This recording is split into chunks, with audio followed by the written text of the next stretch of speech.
to dinner, and then invite you into the studio the next morning to meet our entire team here. So let's make it a very special Giving Tuesday.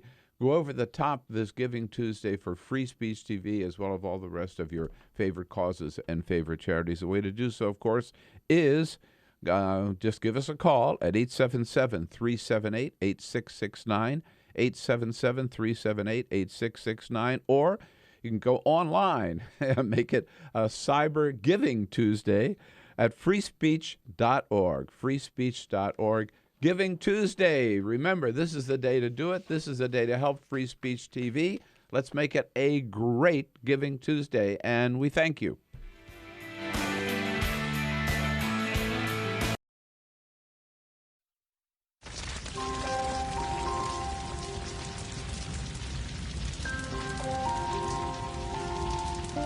A single ember that escapes from a wildfire can travel more than a mile. That single ember can ignite and destroy your home or even your community. You can't control where that ember will land, only what happens when it does. Get Fire Adapted now at fireadapted.org. Columbine, Virginia Tech, Tucson, Aurora, Fort Hood, Oak Creek, Newtown. Newtown, Newtown. Newtown. How many more?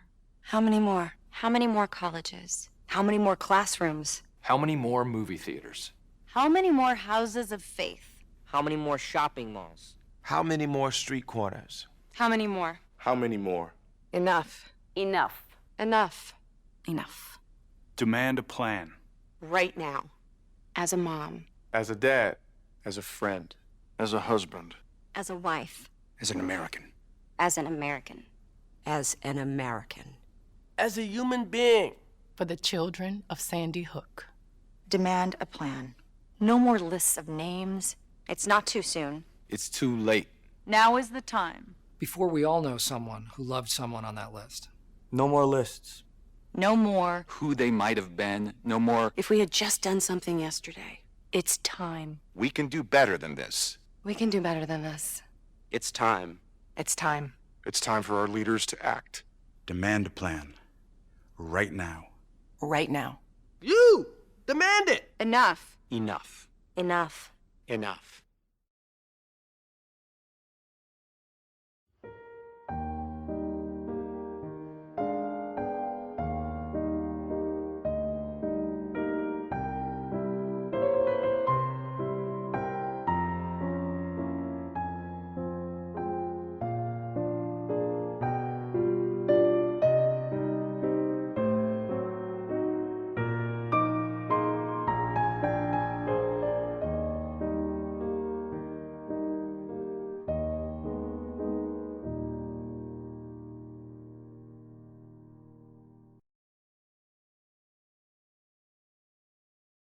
The average text takes your eyes off the road for nearly 5 seconds. At highway speeds, that's enough time to travel the length of a football field.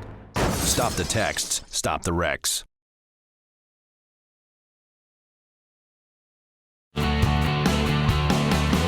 Broadcasting around the nation, on your radio, on your TV, and online.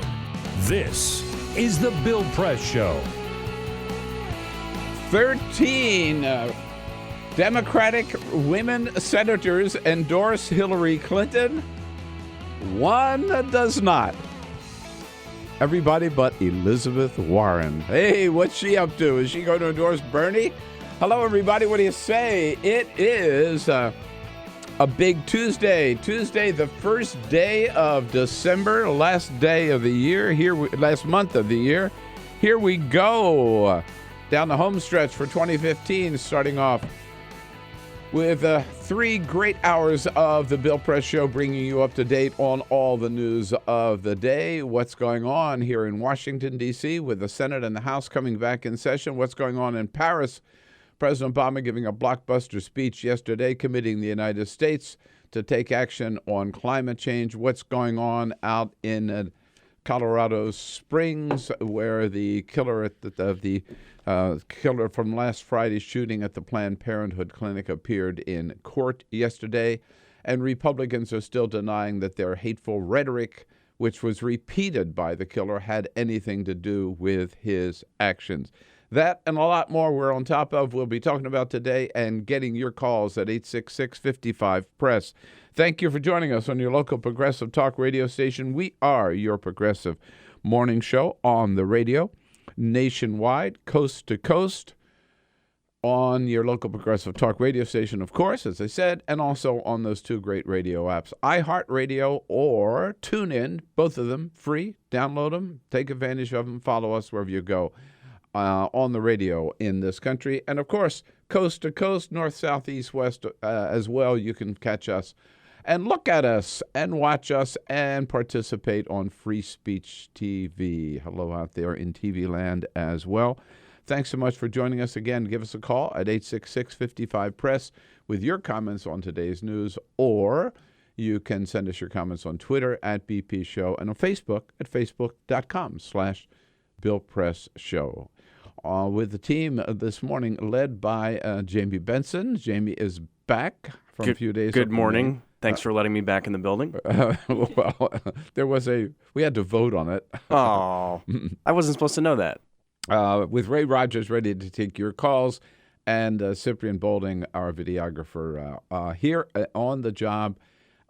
We have to mention, and I know a lot of you might have wondered, but Peter Ogburn is out today.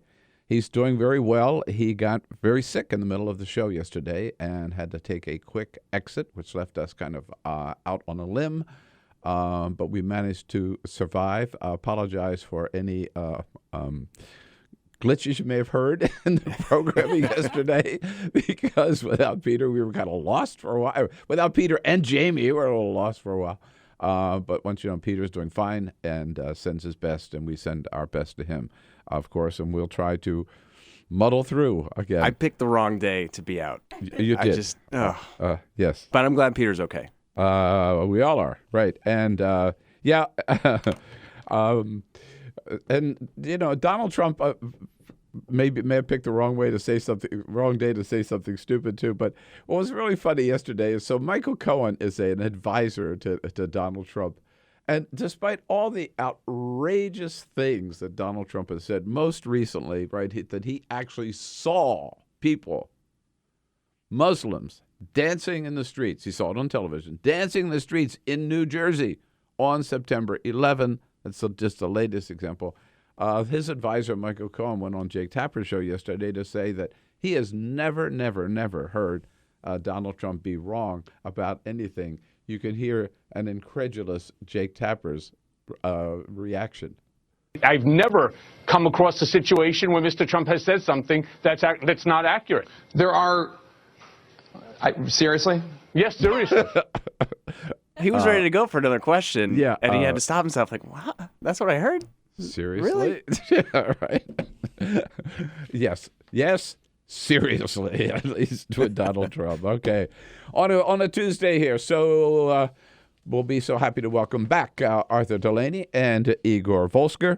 We'll also be joined by Joe Romm, who is the premier climatologist here in Washington, D.C., working for the Center for American Progress, has a great new book out about climate change and is all over what's happening in Paris. And Terry O'Neill, great American leader, head of the National Organization for Women, will be here in studio with us as well. A great lineup for you. Let's take a look at what's happening in Paris and why it's so important. But first, this to you, Jamie. is the Full Court Press. All right, just a couple of other stories for you on this Tuesday morning. We'll start with some sad news out of Alaska yesterday. Did you hear about this? I don't know. The mayor of Juneau, Alaska, Greg Fisk, has been found dead at a home in the city, the police department said on Monday. Mr. Fisk was 70 years old. They pronounced him dead at his home in the state capital. There's an investigation underway, but what makes this a big story, outside of him just being the mayor of a relatively significant town in Alaska, he had just been elected mayor last month. He's a former radio broadcaster, KTOO, reported that, and just some sad news out of there. I'm sure, obviously, the residents of Juneau are taking this one pretty difficultly.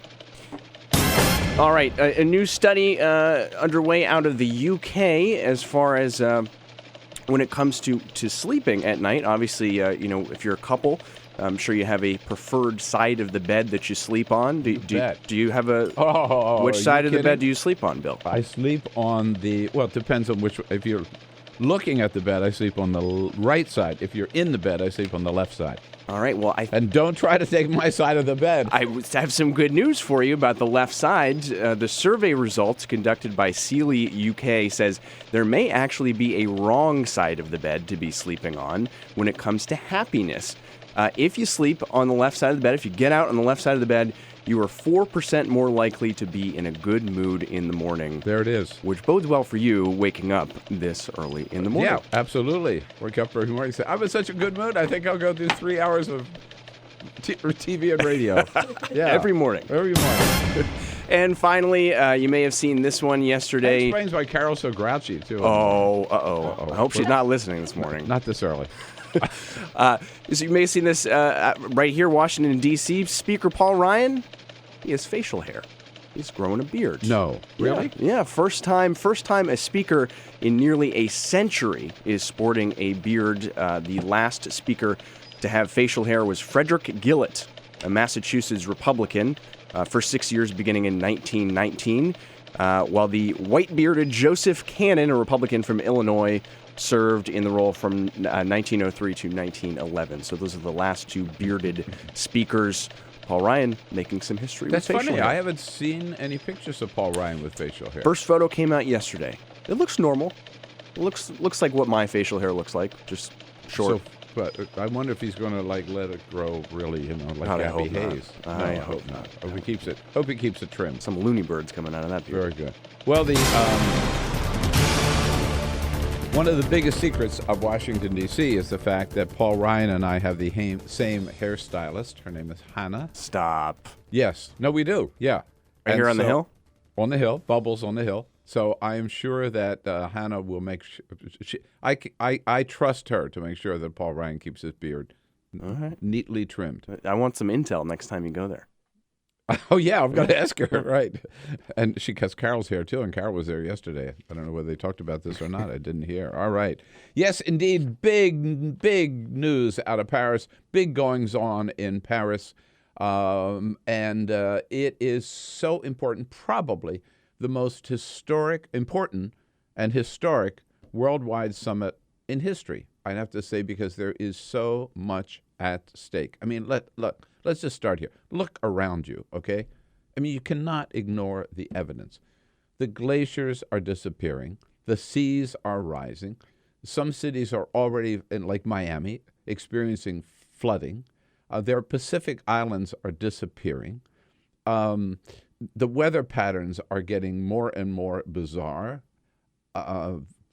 Forest fires, brush fires, tornadoes, typhoons, the whole thing. We've seen it, and these weather patterns attributable, the droughts in many parts of the world, including the western United States, all attributable, scientists say, to climate change, on and on and on. On top of that, the Pentagon says that global warming is a direct threat to our national security. The Pope says we have a moral responsibility to do something about it and to take care of God's creation. And you add all of that together, that's the imperative that has brought so many world leaders to Paris, led by President Obama, representatives of 150 nations there for the next 2 weeks to hammer out some really tough worldwide limits on global emissions. And I think what's very, very, very hopeful is that, again, with so much at stake, there's never been a more important summit and never been more potential, really, for good to come out of a summit, which will affect every single person on this planet. This is not just a couple of world leaders getting together, to end a war here or to solve a treaty dispute here. This is something that will affect every single person on the planet. Very good news that President Obama is there and President Xi of China is there and Prime Minister Modi of India is there, because we are the three leading polluters of greenhouse gases, and every one of the three has at least said that they are there in Paris to commit their nation to strict limits on future greenhouse emissions. And without that, nothing will happen. That's why Kyoto failed. That's why Copenhagen failed. And that's why we hope that Paris can succeed. President Obama yesterday had a one-on-one meeting with the president of China, and then a one-on-one meeting with Prime Minister Modi of India, and then gave a very powerful speech to the United Nations Conference on Climate Change, where, first of all, he said, on the record, the United States is committed. This is the first time any American president said that. The United States is committed to do our share, to take the lead. 14 of the 15... No, if we can go back, just where he says the United States, I'm here representing the United States. I've come here personally. Thank you. As the leader of the world's largest economy and the second largest emitter, to say that the United States of America not only recognizes our role in creating this problem, we embrace our responsibility to do something about it. Very significant. We recognize our role. The United States has never done. We recognize we are the number two polluter of greenhouse gases. China is number one. We recognize our role, and we are ready to do something about it. President Obama, again, saying, here's the clip that we just, the point that he made is, you cannot deny that the temperatures are rising year after year after year, month after month after month. President Obama. 14 of the 15 warmest years on record have occurred since the year 2000. And 2015 is on pace to be the warmest year of all. No nation, large or small, wealthy or poor, is immune to what this means. No nation immune to what it means. Again, 2015 on record, on pace to be the hottest year yet in recorded history. And by the way, October was I think September probably as well, but October was the hottest October on record, and November, scientists are already saying, was the hottest November on record. So month after month, year after year, the trend is just, you can't deny it. I mean, it is there. It is scientific evidence. President Obama says, though, here in Paris, we've got an opportunity working together to show the world we're ready to move. We can show the world what is possible when we come together, united in common effort and by a common purpose. And let there be no doubt, the next generation is watching what we do. So, again, next generation watching, you bet, and the next generation, and the one after that, and the one after that depends on what we do. Your hopes, your comments about what's happening in Paris, 866-55-PRESS. Now, let's balance all of that hope, all of that goodwill, right? All of that promise with what's happening here in Washington.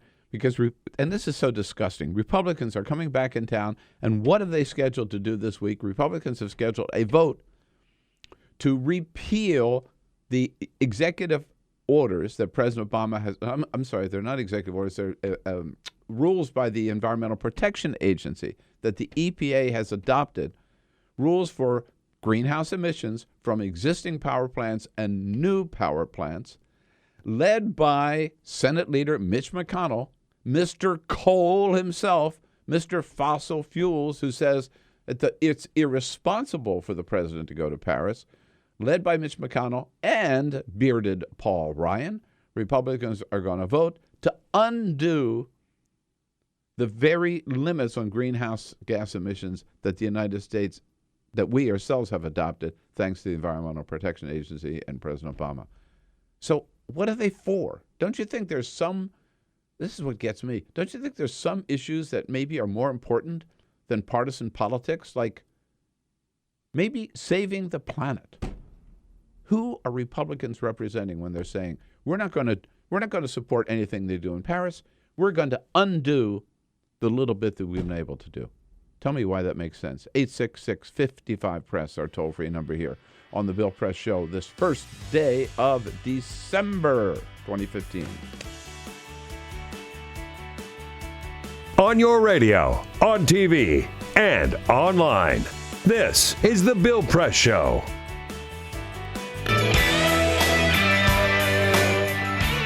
Hey, what do you say, friends? Let's take a little time out here to remind you again about how important it is that we get your help for Free Speech TV.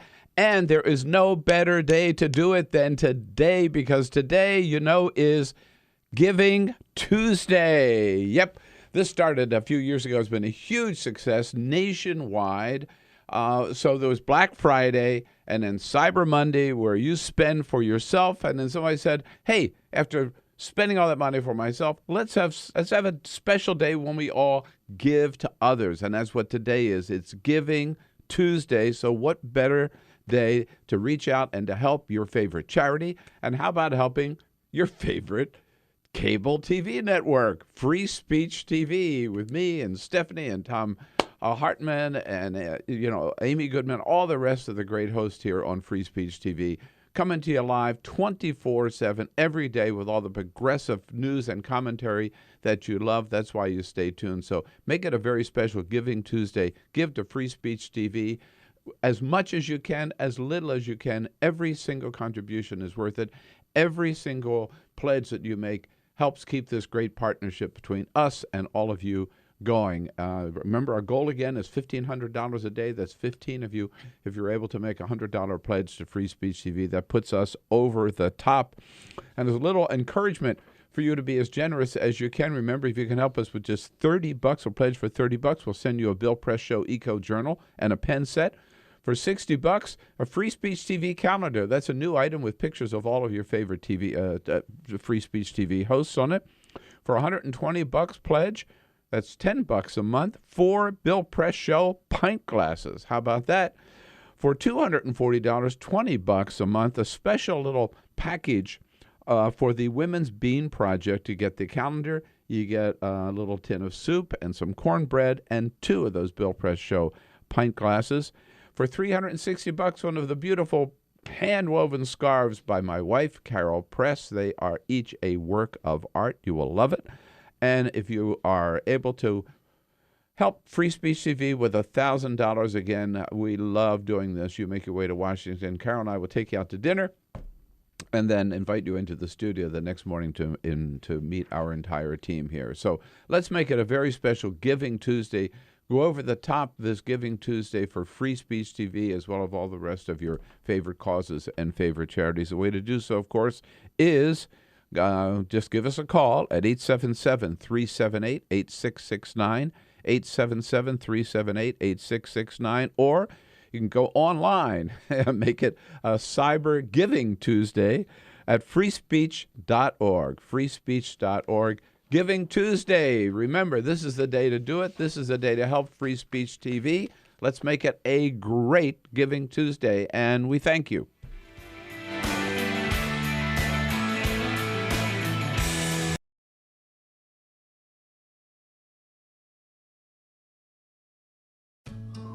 You wouldn't let money just blow out of your house. So when your AC or heater is on, make sure the doors, windows, and fireplace flue are shut tight. If you're headed out, turn down the AC or lower the heat by 10 degrees. And always keep your water heater set at 120. A little bit of common sense goes a long way. Get more great tips at energysaver.gov. So, I'm kind of new here, but I've noticed a trend. My human does this funny thing where she goes around and gets all my toys, and then she hides them in that basket by the door. But it's always the same basket, and it's always in the same place. And then she acts so surprised when I find them, but, she's putting them in the same basket. Again. It's like, hello, that's where you put it last time. You were the worst at hide and go seek.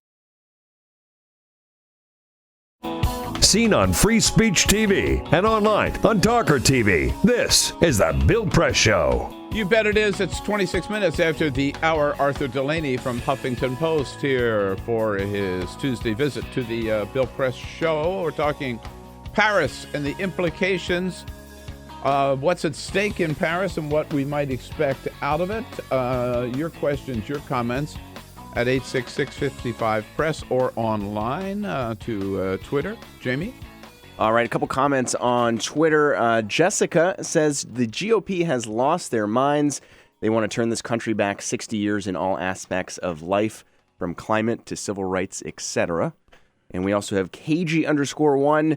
World leaders had better come up with some significant climate action or be known forever as the ones who failed to save us. Amen. Well said. Amen. And in fact, again, I come back to who does the Republican Party represent when their leaders, and by the way, the CBS poll taken yesterday showed that 66% of the American people say they would support a binding rules coming out of Paris on all nations, including the United States, to limit greenhouse gas emissions in order to protect the environment and to save the planet.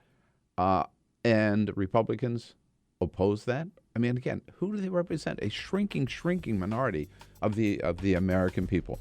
Huffington Post this morning mentions the countries that would be most affected if we do nothing about climate change. And of course, they are the poorest and in many cases the highest populated lands on Earth: Bangladesh, Haiti, Chad, the Pacific Island nations, which would simply disappear. More on Paris with Arthur Delaney, and with you, your calls welcome at 866-55. This is the Bill Press Show.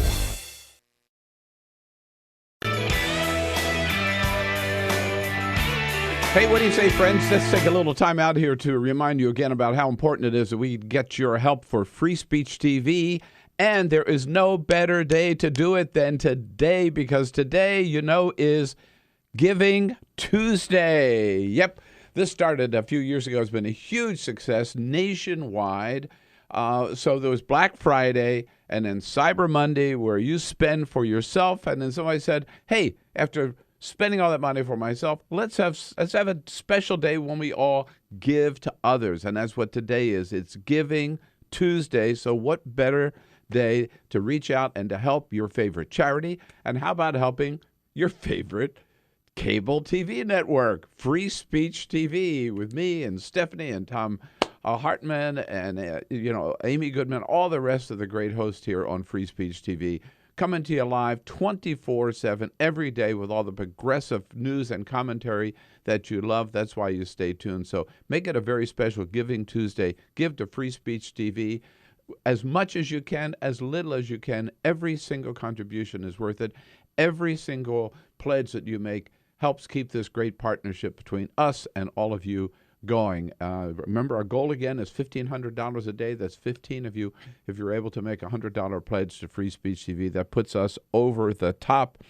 And there's a little encouragement for you to be as generous as you can. Remember, if you can help us with just $30, or pledge for $30, we'll send you a Bill Press Show Eco Journal and a pen set.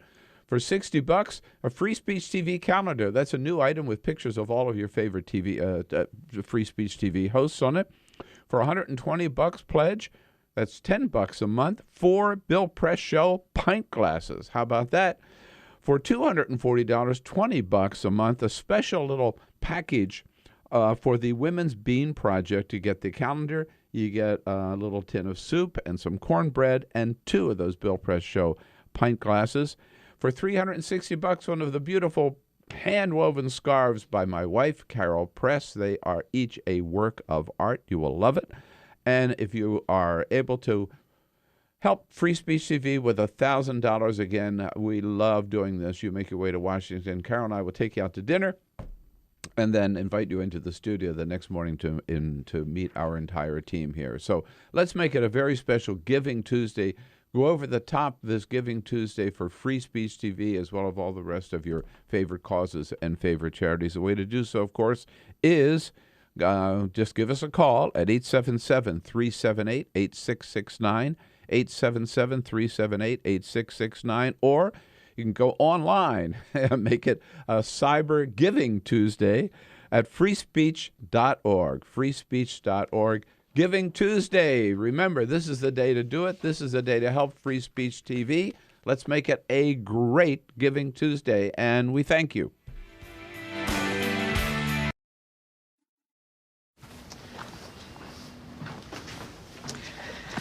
All right. I know this isn't any fun to talk about, but we should. Okay. So who's going to do what? I'll pack the dead batteries. Great.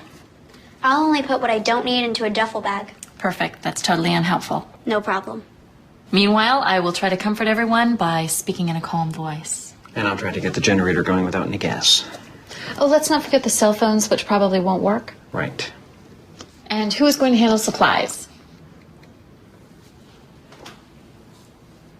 I can forget to do a list for us. Thanks, pal. Well, I think we couldn't be any less prepared. I'm proud of you guys. Talk to your kids about who to call, where to meet, what to pack. Visit ready.gov/kids for tips and information. Streaming live video right now at youtube.com/TawkrTV. That's TAWKR-TV. This is The Bill Press Show. On a Tuesday, December 1, 33 minutes after the hour, how about it? It is the Bill Press Show, and welcome to all of you listening on your local progressive talk radio station, all of you watching on television, on Free Speech TV, and those of you watching, wondering why I'm looking so particularly fine this morning is because, of course, I am wearing a hand-woven scarf by Carol Press, the real talent in the family. This is a rayon chenille scarf for those who are in the radio. It's kind of blue with a little black kind of squares on it. And anyhow, I think it fits very, very well. Don't you, Arthur? It looks good. Thank you. Yeah. Yeah, it's blue, maybe a little aqua. Yeah. Greenish. Yeah. Black. Yeah, all kinds of nice colors there. Fit for a man or a woman. At any rate, check out the website. That's the point. Our website, BillPressShow.com, up at the very top. You'll see the link to Carol Press scarves. This is a great time to get yourself a nice, warm rayon chenille scarf like this for the season, or to get one for someone you love. Great holiday gifts. You can also find them in bamboo. All the different designs and styles up at our website, BillPressShow.com. Follow the link to Carol Press scarves. Arthur Delaney stepping in from Huffington Post, who always looks natty in the morning and ready to go. Hello, Arthur. How are you? Good morning. I always take a shower. Oh, good. Thank you. That's my secret. We thank you. Good Thanksgiving? Fantastic, yeah. Yeah. Was this Jack's first Thanksgiving? Well, it's his second, but the first one, he was only a few weeks. So, can't really do anything. Right. But this one, he enjoyed his turkey. He had started walking, so he was, entertaining everybody with his little steps. And we all had some stuffing. That's a magic moment when the kid starts walking. It is. Yeah. And let me say, they're trouble from then on. He was already trouble. He was really good at crawling. Maybe better than most. Oh, really? Yeah. So far, the walking is he's pretty slow. Oh, yeah. Yeah, it won't take long. Believe me, it won't take long. So we've been talking about Paris and so much at stake. With this 150 world leaders gathering together there for these 2 weeks in Paris.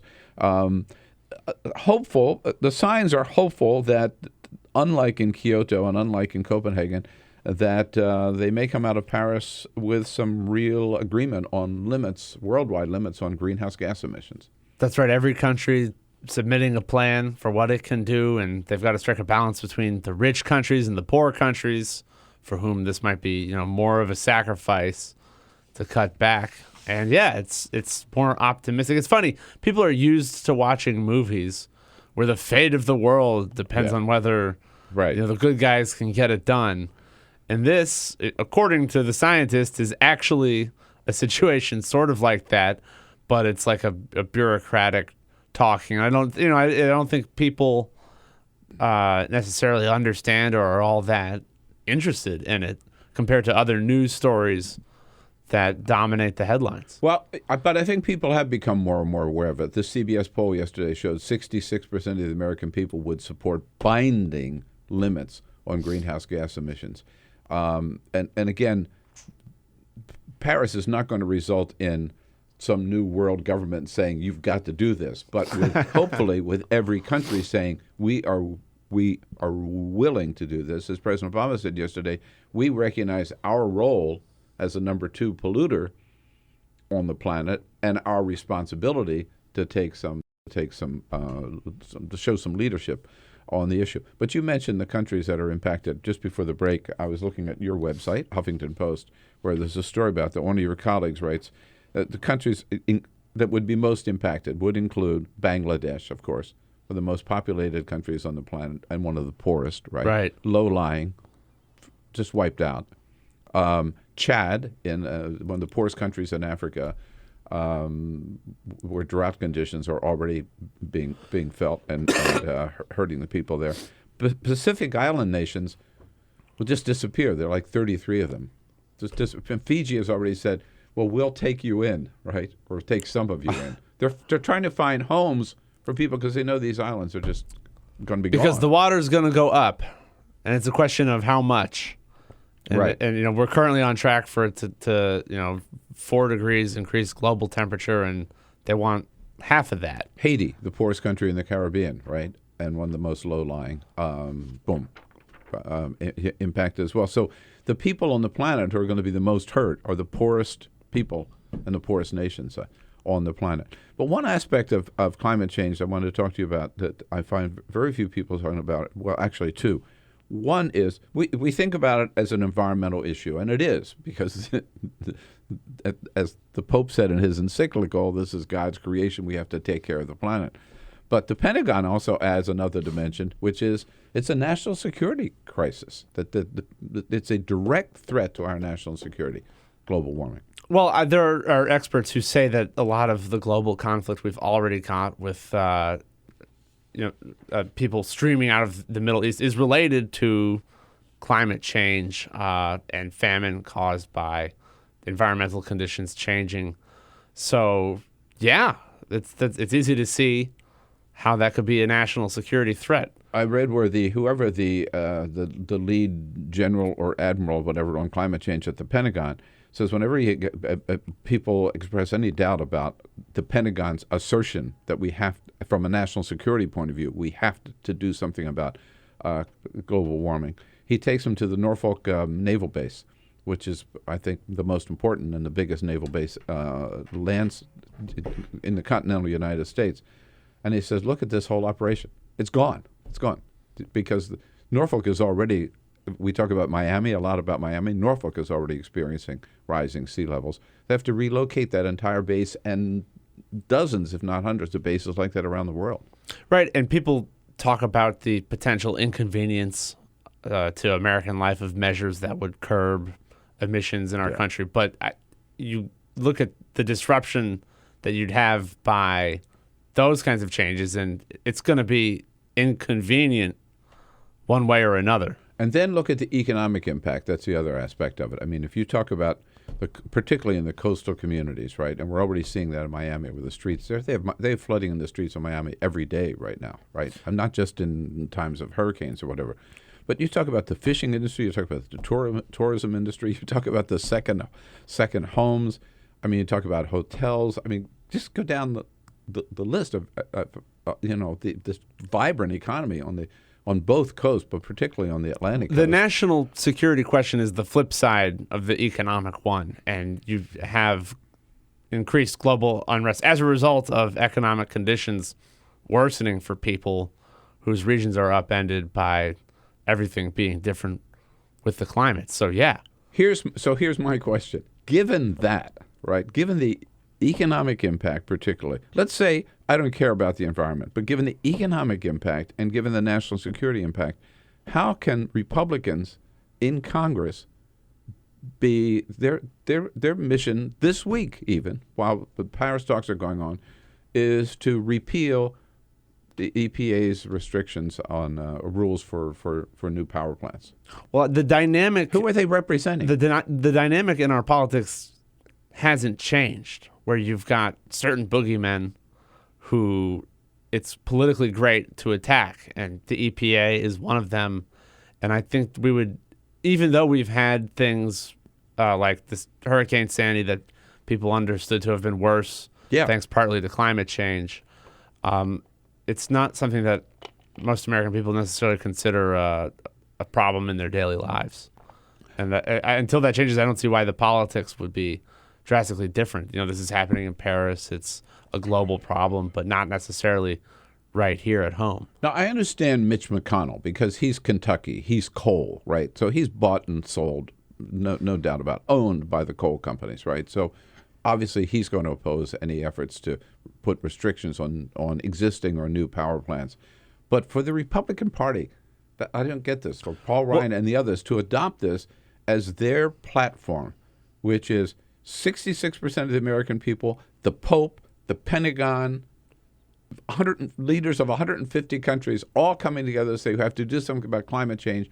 And this gang of know-nothings on Capitol Hill is saying, no, we not only, there's no such thing as climate change. It's not, if it does exist, it's not caused by man, and we should do nothing about it. Well, what planet are they living on? It probably partly reflects the power, the disproportionate power of rural states in Congress, where the agriculture industries that would be most affected by some of these new, some of the things that the EPA and other agencies are trying to do, and not that it would destroy industry, but it's inconvenient. And you see ads on TV every day, like get rid of the renewable fuel standard, for instance, which is one thing they actually are looking to change in a bipartisan way. But anyway, I think it reflects the way our Congress is set up with disproportionate power for states with farmland. Good point. Disproportionate power of the rural states and disproportionate power of the lobbyists for the oil companies and for the Koch brothers and those who are the big polluters, right? They still have wield a huge influence over this Congress, particularly the Republican leadership of this Congress. Arthur Delaney with us from Huffington Post, talking about the implications of no action in Paris, God forbid, but it could happen. There's no guarantee that they're going to come together. No. Our conversation continues, and you're welcome to join at 866-55-PRESS or on Twitter at Bill Press Show. Hey, what do you say, friends? Let's take a little time out here to remind you again about how important it is that we get your help for Free Speech TV. And there is no better day to do it than today, because today, is Giving Tuesday. Yep. This started a few years ago. It's been a huge success nationwide. So there was Black Friday and then Cyber Monday, where you spend for yourself. And then somebody said, hey, after spending all that money for myself, let's have a special day when we all give to others. And that's what today is. It's Giving Tuesday. So what better day to reach out and to help your favorite charity? And how about helping your favorite cable TV network, Free Speech TV, with me and Stephanie and Tom Hartman and Amy Goodman, all the rest of the great hosts here on Free Speech TV, coming to you live 24/7 every day with all the progressive news and commentary that you love. That's why you stay tuned. So make it a very special Giving Tuesday. Give to Free Speech TV as much as you can, as little as you can. Every single contribution is worth it. Every single pledge that you make helps keep this great partnership between us and all of you going. Remember, our goal again is $1,500 a day. That's 15 of you. If you're able to make a $100 pledge to Free Speech TV, that puts us over the top. And there's a little encouragement for you to be as generous as you can. Remember, if you can help us with just $30, or pledge for $30, we'll send you a Bill Press Show Eco Journal and a pen set. For $60, a Free Speech TV calendar. That's a new item with pictures of all of your favorite Free Speech TV hosts on it.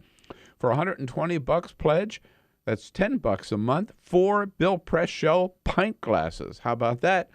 For $240, $20 a month, a special little package for the Women's Bean Project. You get the calendar, you get a little tin of soup and some cornbread, and 2 of those Bill Press Show pint glasses.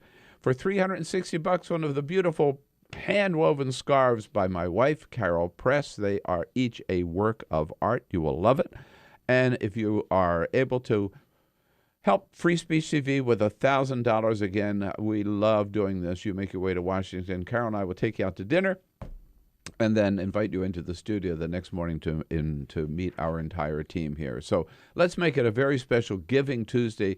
Go over the top this Giving Tuesday for Free Speech TV, as well as all the rest of your favorite causes and favorite charities. The way to do so, of course, is just give us a call at 877-378-8669, 877-378-8669, or You can go online and make it a Cyber Giving Tuesday at freespeech.org. Freespeech.org. Giving Tuesday. Remember, this is the day to do it. This is the day to help Free Speech TV. Let's make it a great Giving Tuesday, and we thank you.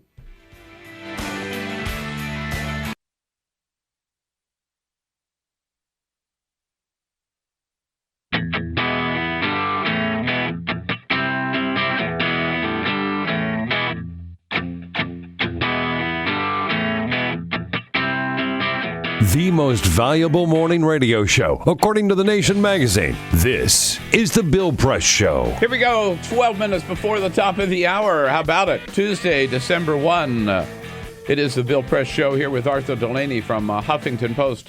Check it out, huffingtonpost.com. And I always advise you to sign up for the HuffPost Hill. Is that what it's a newsletter called HuffPost Hill. HuffPost Hill. I'm sure I got it right. Edited by Arthur Delaney, who also has a little feature in it called the Delaney Downer. It used to be It's a good wrap up for the day. I like it. It used to be the daily Delaney Downer, but decided to step back, not do it every day. But your headline, Bernie Sanders feeling too much burn. Poor Bernie. Bernie had to check into George Washington Hospital yesterday. Right. Voluntary, elective hernia surgery, which is not a big deal. They probably put in a little mesh to hold that hernia in there. Too much burn. Thanks for the visual. Yeah, right. Yeah. Well, it happens to lots of people. We debated too much burn versus too much hern. Stupid. Sorry. I'm sorry, but having had hernia surgery, let me tell you, it is a big deal. Okay. I think Bernie went in for like a little tune-up, though. I think he had had it before. Okay. Tune-up. At any rate, he's fine. He just took a day out to take care of himself. He's been on He works hard as hell. Exactly. Yeah. We want him to take care of himself. Now, before the Thanksgiving break, there was a lot of talk among Republicans about shutting down the government if President Obama wouldn't agree to defund Planned Parenthood. Looks like the wind may have gone out of those sails a little bit, huh? That's right. Because a nut job shot up at Planned Parenthood in Colorado. Yeah, I do think that this event, even though people are saying he was crazy, he has no affiliation with the movement in conservative politics against abortion. No, people really are taking a step back in Congress, at least in mainstream politics. In Alabama, it just so happened a judge had ordered the state to pay Planned Parenthood's legal fees, and they're giving up on a fight there where they could have used the police department to do an investigation. I think it's a moment for a step back because the guy, we don't know a whole lot about this guy, Deere, who shot up the clinic, but we do know that basically he repeated phrases that we've heard from Ted Cruz, Carly Fiorina, Marco Rubio, Chris Christie, Donald Trump, and all the rest of them when he was. Yeah, he said no more baby parts. There's only one place that comes from, and it's this incredibly bogus notion that propagated by this organization peddling the videos of lunch with a Planned Parenthood executive that they're basically like harvesting baby parts and deliberately making people have abortions so that they can profit and live a life of luxury off the sale. Right. It's really ridiculous and not the truth at all. Totally discredited videos, but this guy was repeating what he heard from them and also what he'd heard from right-wing talk show hosts and, again, from presidential candidates. But the significance here, I think, is that Kevin McCarthy, the number 2 Republican, has said no. He said yesterday, no, there's not going to be a government shutdown. We're not going to kind of mount the barricades over defunding Planned Parenthood. Right. Now, on the other hand, a Republican in a leadership position like Kevin McCarthy should always say, we'll always rule out a shutdown. And McCarthy did say this doesn't mean we won't put riders on our omnibus spending bill. But it did seem to be a clear message that this particular thing is not going to be the priority. It might have been, absent the events over the last week. I agree. They were certainly talking about it before they left town. I also learned from HuffPost Hill last night More about Wisconsin, the latest on food stamps. 15,000 people kicked off food stamps there. By Scott Walker? Yes, by the Republicans of Wisconsin, who are very excited about fussing with the food stamp program. Now, what's a little interesting about this is it's actually a national story. This is something that's happening all over the country. It's a new restriction for food stamp benefits for people who are childless and of working age and don't have a disability.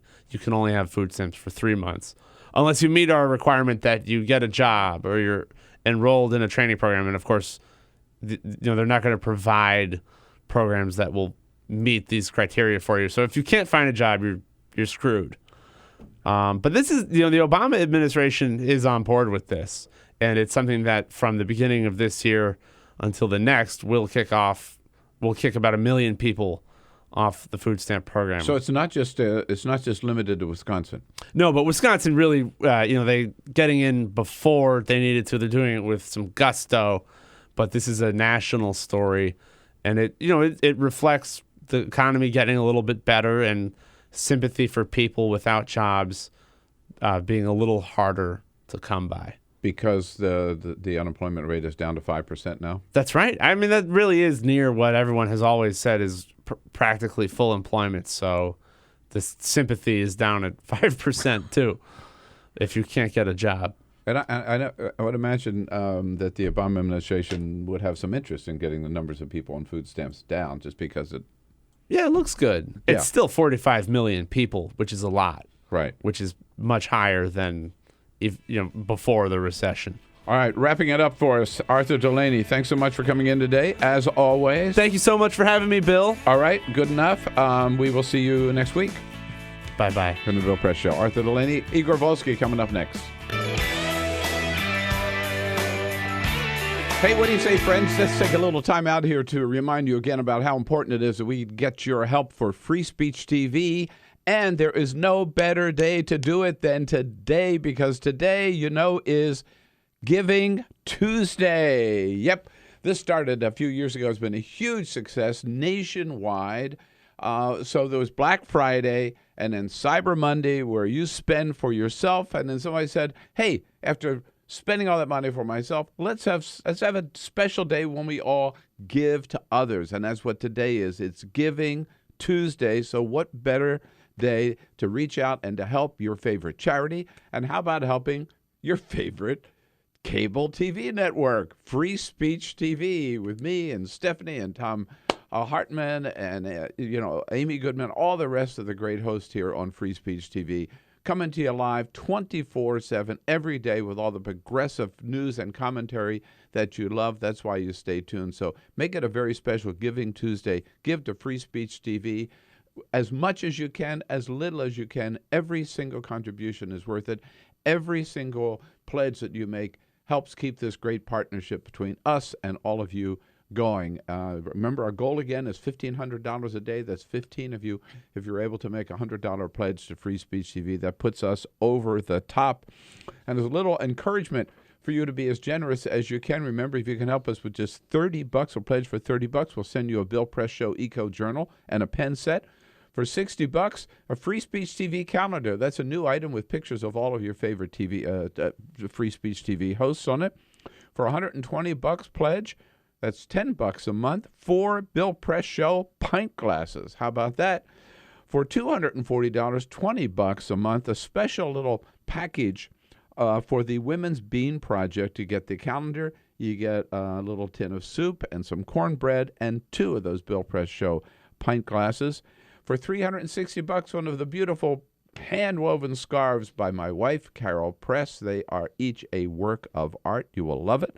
And if you are able to help Free Speech TV with $1,000, again, we love doing this. You make your way to Washington. Carol and I will take you out to dinner and then invite you into the studio the next morning to meet our entire team here. So let's make it a very special Giving Tuesday.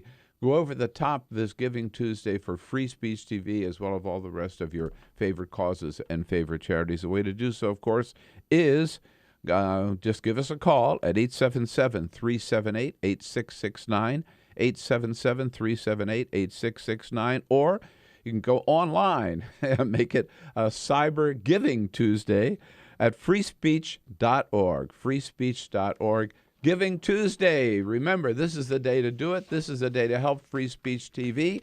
Let's make it a great Giving Tuesday, and we thank you.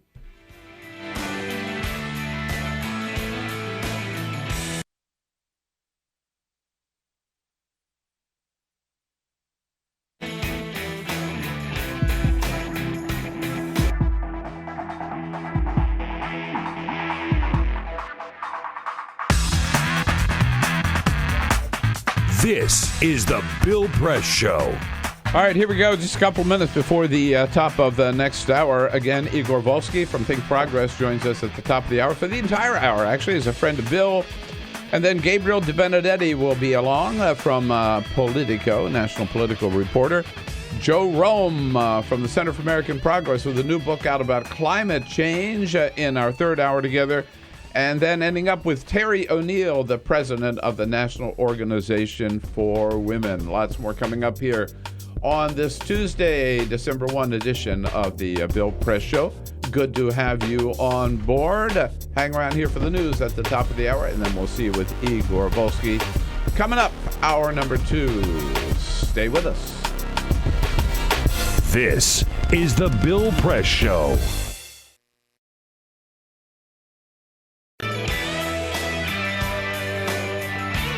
Hey, what do you say, friends? Let's take a little time out here to remind you again about how important it is that we get your help for Free Speech TV.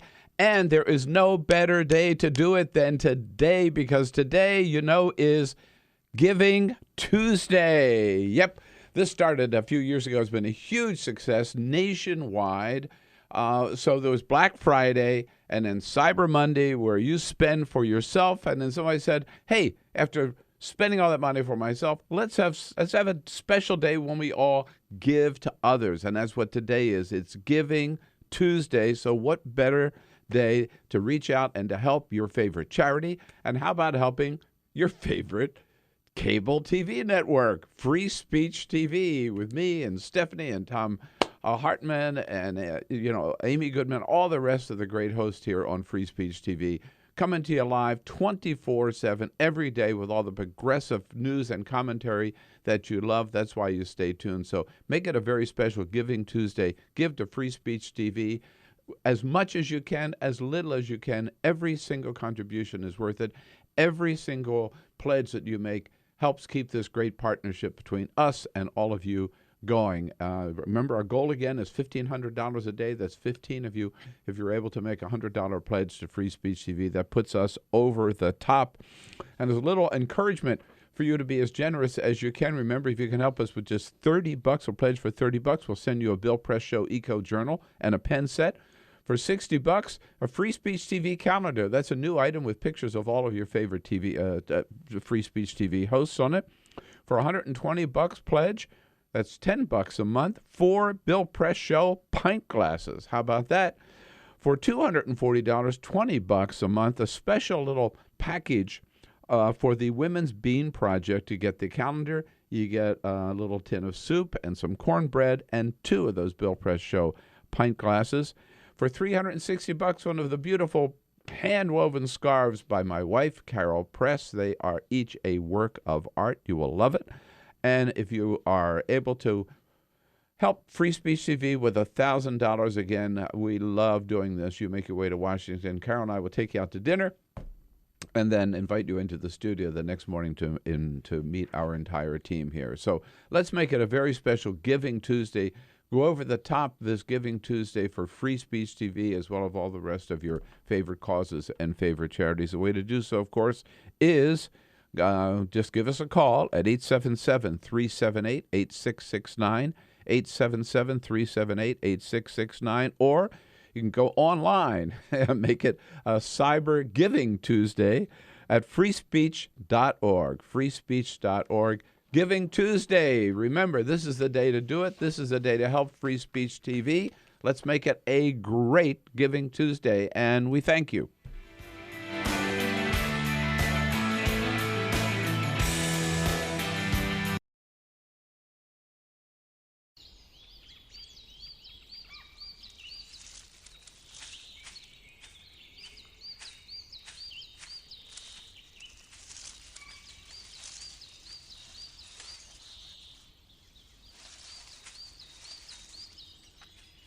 At Earth Justice, we defend the environment in the courtroom.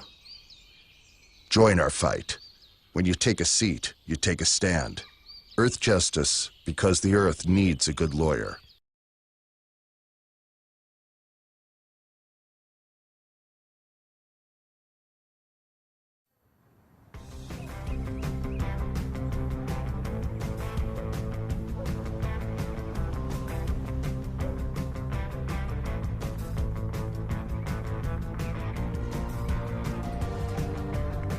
You know, sometimes when I'm walking down the street, I'm not necessarily looking out and seeing all these water-wasting lawns and people that aren't as connected to their neighbors and their lives as they could be.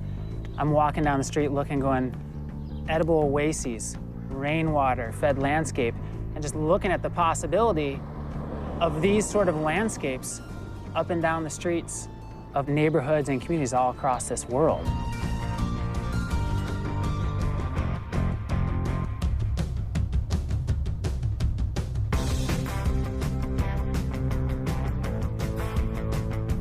Small actions do ripple and they add up and they have a cumulative impact. And so when you're building upon your small mindful actions, you know, you have the confidence and the ability to take on something a little bit greater. So that could be nice. This, in the context of where we're at as a planet with climate change and these really big issues and people that are more disconnected and less skilled than ever, it becomes even more amazing and powerful how much of a solution this is to design these ecological gardens and to come together with shared vision and shared voice. There's never been a time where your choices have mattered more.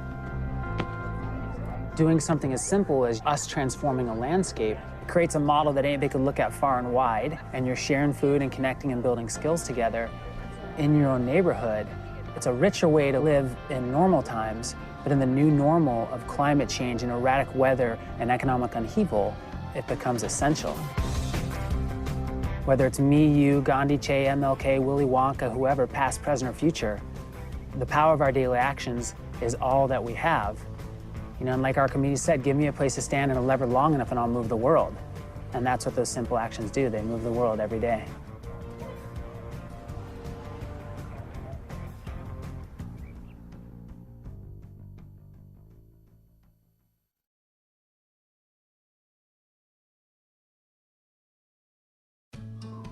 You wouldn't let money just blow out of your house.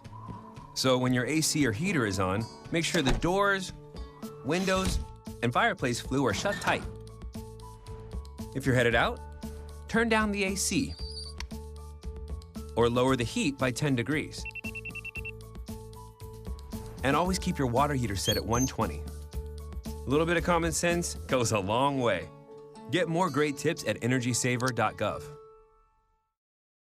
So, I'm kind of new here, but I've noticed a trend. My human does this funny thing where she goes around and gets all my toys, and then she hides them in that basket by the door. You know, but it's always the same basket, and it's always in the same place. And then she acts so surprised when I find them, but, you know, she's putting them in the same basket. Again. It's like, hello, that's where you put it last time. You were the worst at hide and go seek. 13 women Democratic senators endorse Hillary Clinton for president. Guess who wasn't there? Elizabeth Warren stands aside. She says, nope, I'm not going to endorse Hillary. Not going to endorse Bernie either. What's she up to? Hey, hello, everybody. What do you say? It is Tuesday, December 1. Great to see you today. Thank you for joining us here on the Bill Press Show, booming out to you live from Washington, D.C., our nation's capital, in our studio here on Capitol Hill, with you all across this great land of ours on the radio and on television, on the radio and your local progressive talk radio station, of course. Great to see you in Radio Land today, and great to see you in TV Land as well, on Free Speech TV and worldwide on our video stream. TawkrTV, youtube.com/TawkrTV. We know why you're here at this hour, and he is here. He didn't let you down. Igor Volsky from Think Progress, sitting on that side of the table today, but here for the entire hour, you'll be pleased to know, as a friend of Bill, Prince Igor. It's always good to see you. Good morning, Bill. Welcome back from your trip. Thank you. And yes. Did you miss me? I did miss you. You went to France, I know. And to Spain. and to Spain, and I see you're so dedicated to the climate change negotiations. You have a textbook over there called Climate Change that you've been reading up on in anticipation of this show and these negotiations. Actually, I haven't had a chance to read it yet. I just got it this morning. But this is a book. This is Joe Romm, of course, my colleague. Okay, by Joe Romm, your colleague from the Center for American Progress. We know why you mentioned the book because you wanted another plug for the Center for American Progress and Think Progress. But Joe Romm is I think, the leading climatologist. He is. Certainly in this capital, if not one of in the country. Yeah. The thing is, I haven't actually seen this cover or knew that it was called Climate Change. We have had him on many times as a guest over the years, and Joe will be our guest in the third hour today to talk about Paris and what's going on and bring us up to date. Yeah, he's the man to do it. Yeah, there you go. So pretty clever if you... Look at that. Look at that. Not surprised as well. By the way, we know that Bernie took a little day off. Yes. From... I want to back up here a little bit, getting ahead of myself. You derailed me to say hello to our team this morning, the rest of the team. Please. Jamie Benson running the show this morning. Good morning. Jamie, good morning. Welcome back. Also, Ray Rogers here, as always, there to take your calls at 866-55-PRESS, and Cyprian Balding, the man behind the closed door here, but he's there, keeping us looking good on Free Speech TV and on TawkrTV. Peter Ogburn, we wanted to report. Some of you have been wondering what happened to Peter yesterday. Peter was taken ill during the show yesterday. He is doing fine. We've already heard from him this morning, raising hell, and he'll be back hopefully tomorrow, if not the next day. But he's feeling fine, says hello. Everything is good, and Jamie Benson here to pick up the slack. He just didn't want to see me this morning. I understand. Is that what it is? He's staying I think that's fine. We're having a bit of a tiff. hiding from you coming in.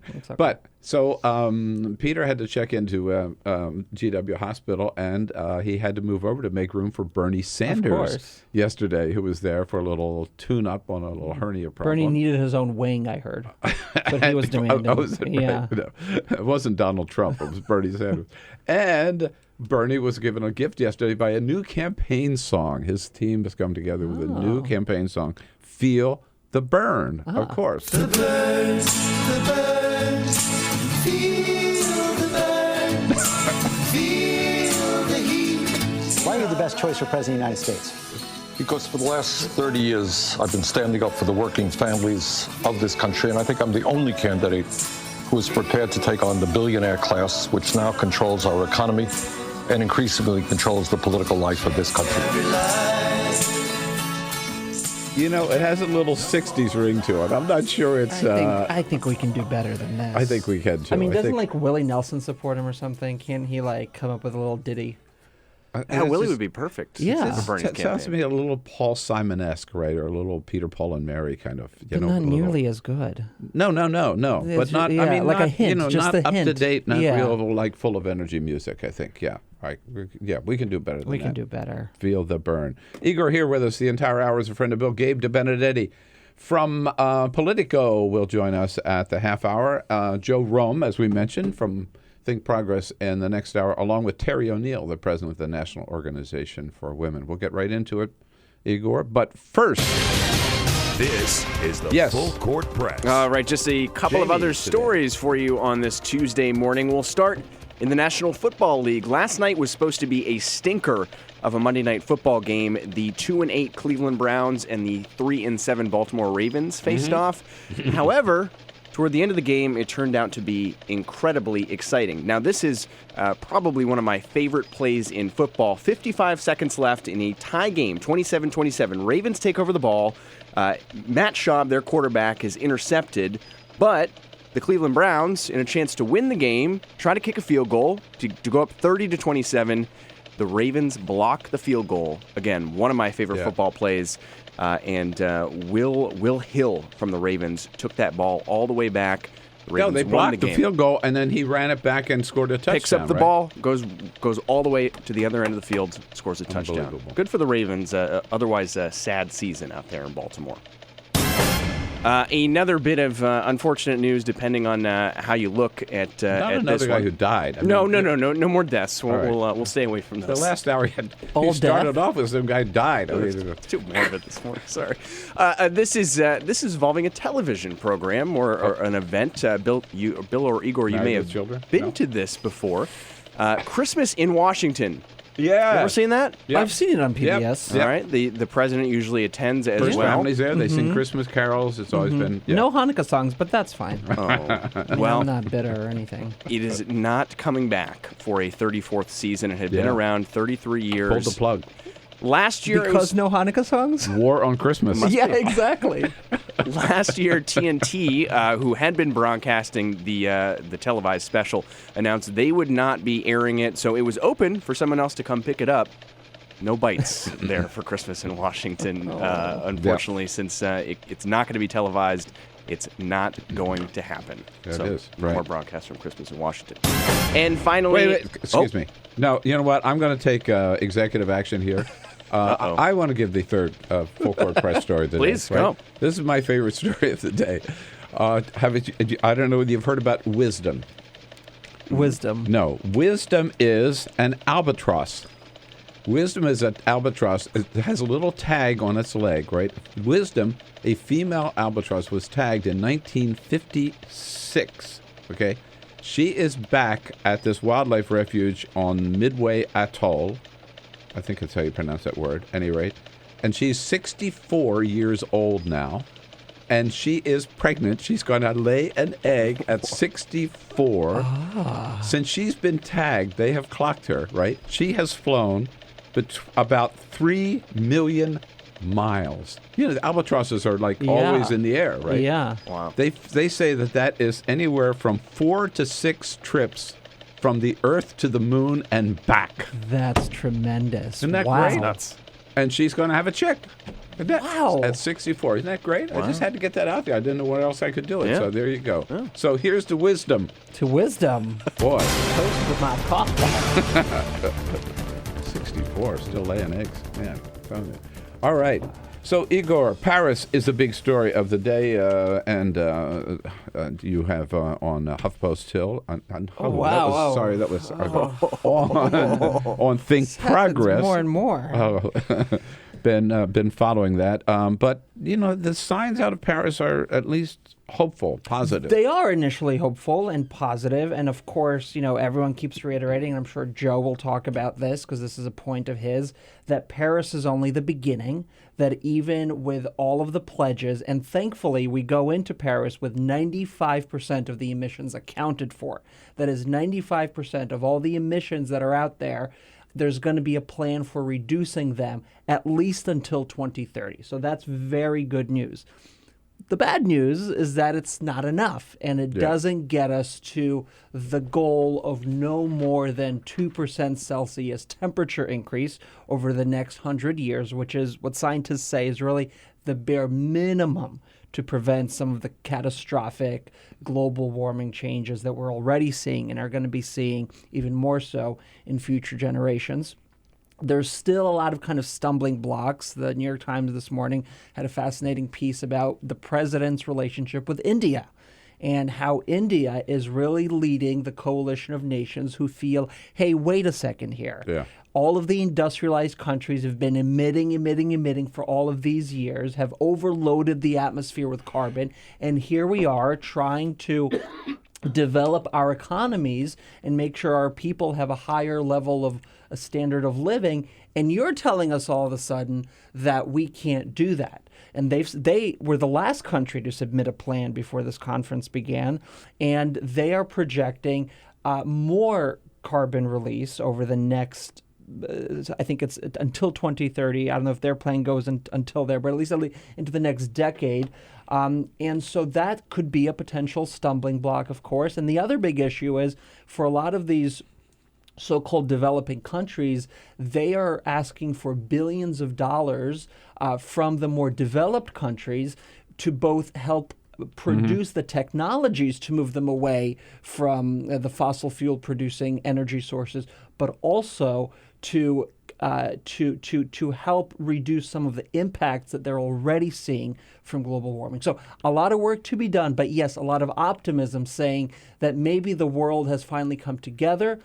Maybe businesses around the world have finally come together and have said we really have to address this problem. President Obama yesterday, and it's very significant, I think, that the American president is there, as he did go to Copenhagen, came home empty-handed. But he's there representing the United States. Will be there all day today, comes back to the White House tonight. And his speech yesterday, first time an American president has basically recognized our role in global warming and our responsibility to take the lead. Here's President Obama. I've come here personally as the leader of the world's largest economy and the second largest emitter to say that the United States of America not only recognizes our role in creating this problem, we embrace our responsibility to do something about it. Yeah, no American president has ever said that before. That's huge. Yeah, it's really tremendous. And when you talk about kind of American leadership in this space, when you talk about being a kind of the place where a lot of these technologies, whether they be solar or wind or a lot of the other things, hydro, America really plays a key role in developing them and kind of making sure they're used widely. And if you talk to scientists, and this is actually pretty interesting, there's a scientist out in Yale called Mark Jacobson, or Stanford, I think he's actually out in Stanford, and he's produced an entire model that says we can power all of our electricity needs entirely from solar, wind, and hydropower. And that it's not a technological problem of us not being able to do it. The technologies already exist today. It's a political problem. And of course, you'll remember several years ago, scientists recommended this idea of having a carbon cap, the idea that the Earth can only hold so much carbon. And so if all of that carbon is a pie, we have to carve it out, how much emissions each country gets. And of course, the world and the United States rejected that, saying that's simply not politically viable. We can't go that far. But scientists say that's how far you need to go to kind of bring us back from the warming that we've already experienced and are going to experience moving forward. I want to come back to the point you were making earlier, which has been this argument we've heard for a long time. The president met yesterday with President Xi of China and with Prime Minister Modi of India. So we're number one. China's number one. We're number two. India's number three. But we've heard from the so-called developing nations, particularly China and India, before, and they've been the ones who've really, without their participation, that's why there hasn't been a deal so far. But they make this argument. Basically, I'm paraphrasing, right? All right, you guys, you're way up there. You're the number one economy in the world. And you had your chance to pollute, and you've been polluting for all these years. Now give us a chance to pollute and give us a chance to grow, which I think the hollow part of that argument is that you don't have to pollute in order to grow. You can do it in a responsible way, which is why I think it makes sense to give these developing economies some money to help them move into upgrade their technology, if you will. Yeah, and that's why it was, I think, fairly exciting to see, I think on Monday, yesterday, the announcement came that Bill Gates and a lot of these other billionaires, Mark Zuckerberg from Facebook, are putting a lot of money into a special fund that will help a lot of these developing countries. Bill Gates is there in Paris, basically with a checkbook, right? Supported by Warren Buffett and Mark Zuckerberg and all these other guys to saying, yep, we'll put our money where our mouth is. And it's really a partnership between the private and the public dollars. And if you ask some people, they think a lot of this will be funded with private dollars, not public dollars, because there's simply not enough public dollars that's going to go towards this effort. It's going to be, in some ways, the billionaires of the world that are going to help make this happen. And if you think this idea that the developing nations have to be able to pollute as much as they want, and that's their way to progress, I would point out, for those of you watching on television, this picture is on the front page of the New York Times and the Washington Post today. Both. That right? rare moment where... Right. It just shows this is a bicyclist in Beijing you can't even see anything else on the street because of the haze, the smog in Beijing. Last night, CBS News had a lead story on this, Seth Doan reporting from Beijing. And on the streets there, you could... unbelievable. And it was just an average day in Beijing. And looking at the crowds on the streets, almost everybody there was wearing a mask. Can you imagine? Of course, that's where China is today. That's where China is today, and one of the reasons why the Chinese are at the table here and are putting forward their own plans is because the health consequences of that kind of smog is tremendous. Imagine having a family, and trying to raise a family in those conditions. Unbelievable. Igor Volsky here from Think Progress. We'll be right back. Paris, are you as hopeful as the rest of us are? 866-55-PRESS. We'll be right back. Follow us on Twitter at BP Show. This is The Bill Press Show.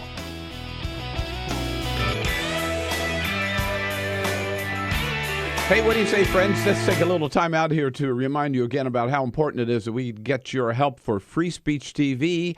And there is no better day to do it than today, because today, is Giving Tuesday. Yep, this started a few years ago. It's been a huge success nationwide. So there was Black Friday and then Cyber Monday, where you spend for yourself. And then somebody said, hey, after spending all that money for myself, let's have a special day when we all give to others. And that's what today is. It's Giving Tuesday. So what better day to reach out and to help your favorite charity? And how about helping your favorite cable TV network, Free Speech TV, with me and Stephanie and Tom Hartman and Amy Goodman, all the rest of the great hosts here on Free Speech TV, coming to you live 24/7 every day with all the progressive news and commentary that you love. That's why you stay tuned. So make it a very special Giving Tuesday. Give to Free Speech TV as much as you can, as little as you can. Every single contribution is worth it. Every single pledge that you make helps keep this great partnership between us and all of you going. Remember, our goal again is $1,500 a day. That's 15 of you. If you're able to make a $100 pledge to Free Speech TV, that puts us over the top.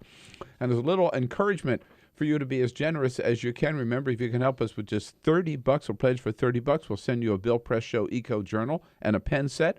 For $60, a Free Speech TV calendar. That's a new item with pictures of all of your favorite Free Speech TV hosts on it. For $120 pledge, that's $10 a month. 4 Bill Press Show pint glasses. How about that? For $240, $20 a month, a special little package for the Women's Bean Project. You get the calendar, you get a little tin of soup and some cornbread and 2 of those Bill Press Show pint glasses. For $360, one of the beautiful hand-woven scarves by my wife, Carol Press. They are each a work of art. You will love it.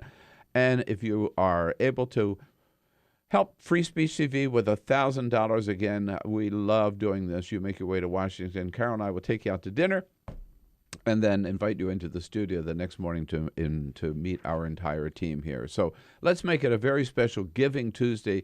Go over the top this Giving Tuesday for Free Speech TV, as well as all the rest of your favorite causes and favorite charities. The way to do so, of course, is just give us a call at 877-378-8669, 877-378-8669, or you can go online and make it a Cyber Giving Tuesday at freespeech.org, freespeech.org. Giving Tuesday. Remember, this is the day to do it. This is the day to help Free Speech TV. Let's make it a great Giving Tuesday, and we thank you.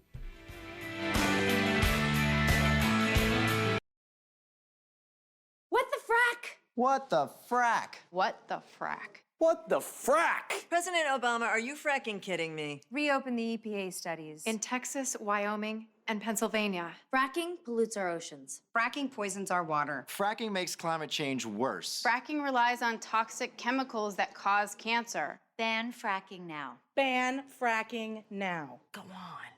Ban it. Ban fracking now. Please.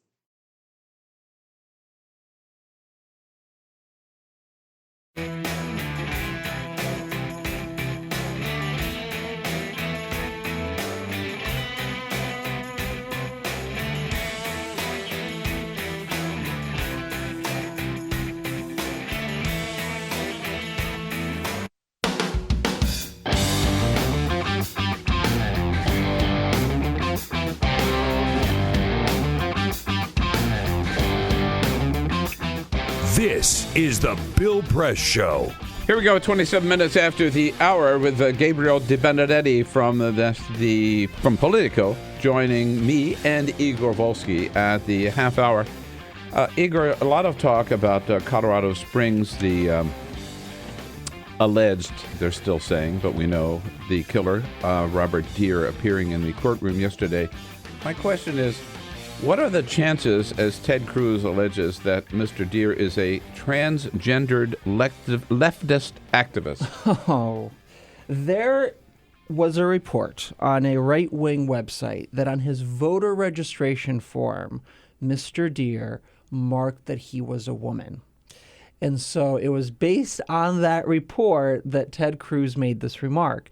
His campaign now claims that he was just throwing out a hypothetical to suggest how we know very little about the killer and what his motivations were and how we shouldn't be jumping to conclusions. And this, of course, is because Republicans are on defense after the possibility that their anti-Planned Parenthood rhetoric that's been thrown around for months now motivated this killing. Wouldn't you think that an event like this is something that you do not joke about? You'd think. Yeah. You'd think so. But Cruz has joked about very strange things, very tragic things in the past. So it's in some cases not very surprising. All right. Another half an hour coming up with Igor Volsky and Gabriel De Benedetti. This is the Bill Press Show.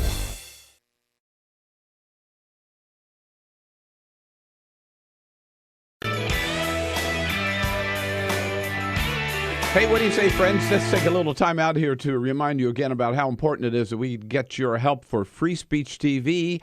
And there is no better day to do it than today, because today, you know, is Giving Tuesday. Yep. This started a few years ago. It's been a huge success nationwide. So there was Black Friday and then Cyber Monday, where you spend for yourself. And then somebody said, hey, after spending all that money for myself, let's have a special day when we all give to others. And that's what today is. It's Giving Tuesday. So what better day to reach out and to help your favorite charity? And how about helping your favorite cable TV network, Free Speech TV, with me and Stephanie and Tom Hartman and Amy Goodman, all the rest of the great hosts here on Free Speech TV, coming to you live 24/7 every day with all the progressive news and commentary that you love. That's why you stay tuned. So make it a very special Giving Tuesday. Give to Free Speech TV as much as you can, as little as you can. Every single contribution is worth it. Every single pledge that you make helps keep this great partnership between us and all of you going. Remember, our goal again is $1,500 a day. That's 15 of you. If you're able to make a $100 pledge to Free Speech TV, that puts us over the top. And there's a little encouragement for you to be as generous as you can. Remember, if you can help us with just $30 or pledge for $30, we'll send you a Bill Press Show Eco Journal and a pen set. For $60, a Free Speech TV calendar. That's a new item with pictures of all of your favorite Free Speech TV hosts on it. For $120 pledge, that's $10 a month, 4 Bill Press Show pint glasses. How about that?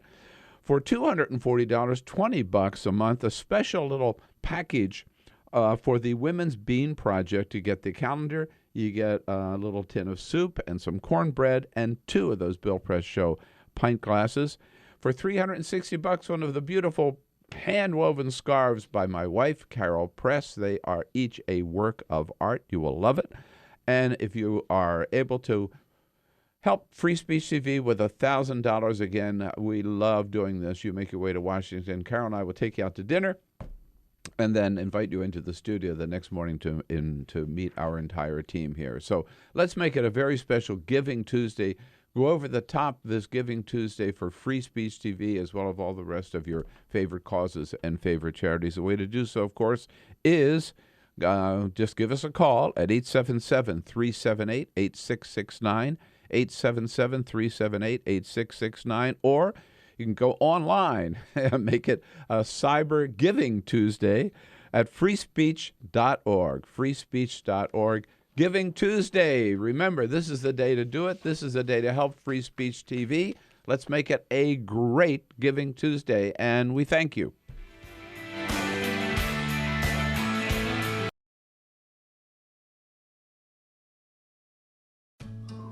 You wouldn't let money just blow out of your house. So when your AC or heater is on, make sure the doors, windows, and fireplace flue are shut tight. If you're headed out, turn down the AC or lower the heat by 10 degrees. And always keep your water heater set at 120. A little bit of common sense goes a long way. Get more great tips at energysaver.gov. So, I'm kind of new here, but I've noticed a trend. My human does this funny thing where she goes around and gets all my toys, and then she hides them in that basket by the door. But it's always the same basket, and it's always in the same place. And then she acts so surprised when I find them, but, she's putting them in the same basket. Again. It's like, hello, that's where you put it last time. You were the worst at hide and go seek. Oh. Hey, here we go. 33 minutes after the hour. Tuesday, December 1. Good to have you with us here on the Bill Press Show. We're coming out to you live nationwide on your local progressive talk radio station, coast to coast, of course. Good to see you on Radio Land, and also on Free Speech TV nationwide. And thank you for those of you tuning in on Free Speech, whether you're listening or watching. Good to have you with us today. In studio with us as a friend of Bill this entire hour, Igor Volsky from Think Progress. Prince Igor. Good morning. I've just adjusted my Carol Press scarf to keep me warm, my entire body. And it's so wide and comfortable. You can actually do this with these scarves. You can just put them around your entire body, and it acts like a sweater in case you forgot to wear a sweater like I did. Are you a paid model? Oh, well, I'm just showing what I can do, Jamie. I was told the infomercial is the next one. I think he's angling for a job here. Are we not supposed to do this? Right. And joining us in studio from Politico, national political reporter Gabriel De Benedetti. Gabe, nice to see you too. Thank you. Thank you. And you look good in your Carol Press scarf too. It's extremely comfortable. And here's the news. You could look good in your Carol Press scarf. There's the plug. Seriously, they're great gifts for yourself or for someone you love for the holidays. This one is rayon chenille. You can see the different colors, 3 of them that we're wearing. But the best way to check it out is go to our website at BillPressShow.com. Follow click on the link at the very top of the page, Carol Press scarves, and you can you'll be surprised at how beautiful they are, maybe, and help yourself. Buy 6 or 7. There you go. So, Gabe, I want to ask you about Hillary Clinton. You've been covering a lot of the at the Clinton campaign. Yesterday, she got a big endorsement. 13 out of 14 Democratic women senators. Yeah, that's right.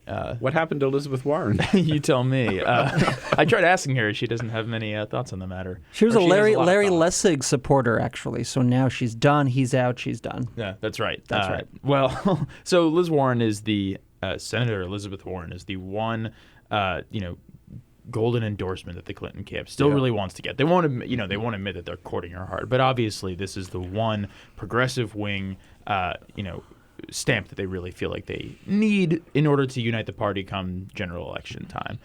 But last night, Hillary Clinton gathered the 13 other Democratic women senators on stage at a fundraiser. It was her first open fundraiser here in Washington, and they basically all talked about how great she is and how important it will be to have a woman president and all the stuff that we're used to hearing now about Hillary. Presumably, Elizabeth Warren wants something, right, in return for her endorsement. Totally. So what is she looking for? Well, that's a good question. There's reason to believe that basically what she wants is Hillary to keep talking about these issues that are important for her. Paid family leave, student loan issues, things like that Clinton has put at the forefront of her campaign, whether that's because of Warren or whether that's because of Bernie Sanders. But there's starting to be some grumbling in Clinton world that by holding out for so long, Warren might be starting to lose some of her leverage because she's not really talked about as much as she was at the beginning of the cycle when she was considered a possible candidate. Right. And now it's just sort of like, oh yeah, we know that you're the progressive resistance and all that, but Hillary's really consolidated most of the party's infrastructure at this point. Didn't Elizabeth Warren make a mistake by not running? Well, do you believe? I think that had she run, she would have found an extremely receptive audience, probably more receptive than what Bernie Sanders has seen, at least in New Hampshire, where he's winning in most polls, and where she would probably be doing extremely well. In terms of getting her message out there, yeah, I mean, obviously running for president is much. So why doesn't she endorse Bernie Sanders? Well, there's reason to believe that she doesn't necessarily want Bernie Sanders to be the president. And she also, she's a politician. She knows how these things work. She knows that Bernie Sanders is probably not going to be the nominee. So by holding out for as long as she can, she gets to put a little bit more pressure on Clinton world. But at this point, there's very little actual insight into what she's thinking. She's totally a closed book about this. Mm-hmm. It's kind of unusual, I think, and I'm sure a lot of thought went into it on her part and the part of her staff as to why she didn't join the other 13. But that's right. To buck that was a big move. But if you look at the headlines this morning of the fundraiser, I mean, it was a very impressive event. There were 1,000 people there, lots of elected officials. The 13 women who were there endorsing Where'd they hold Hillary. it?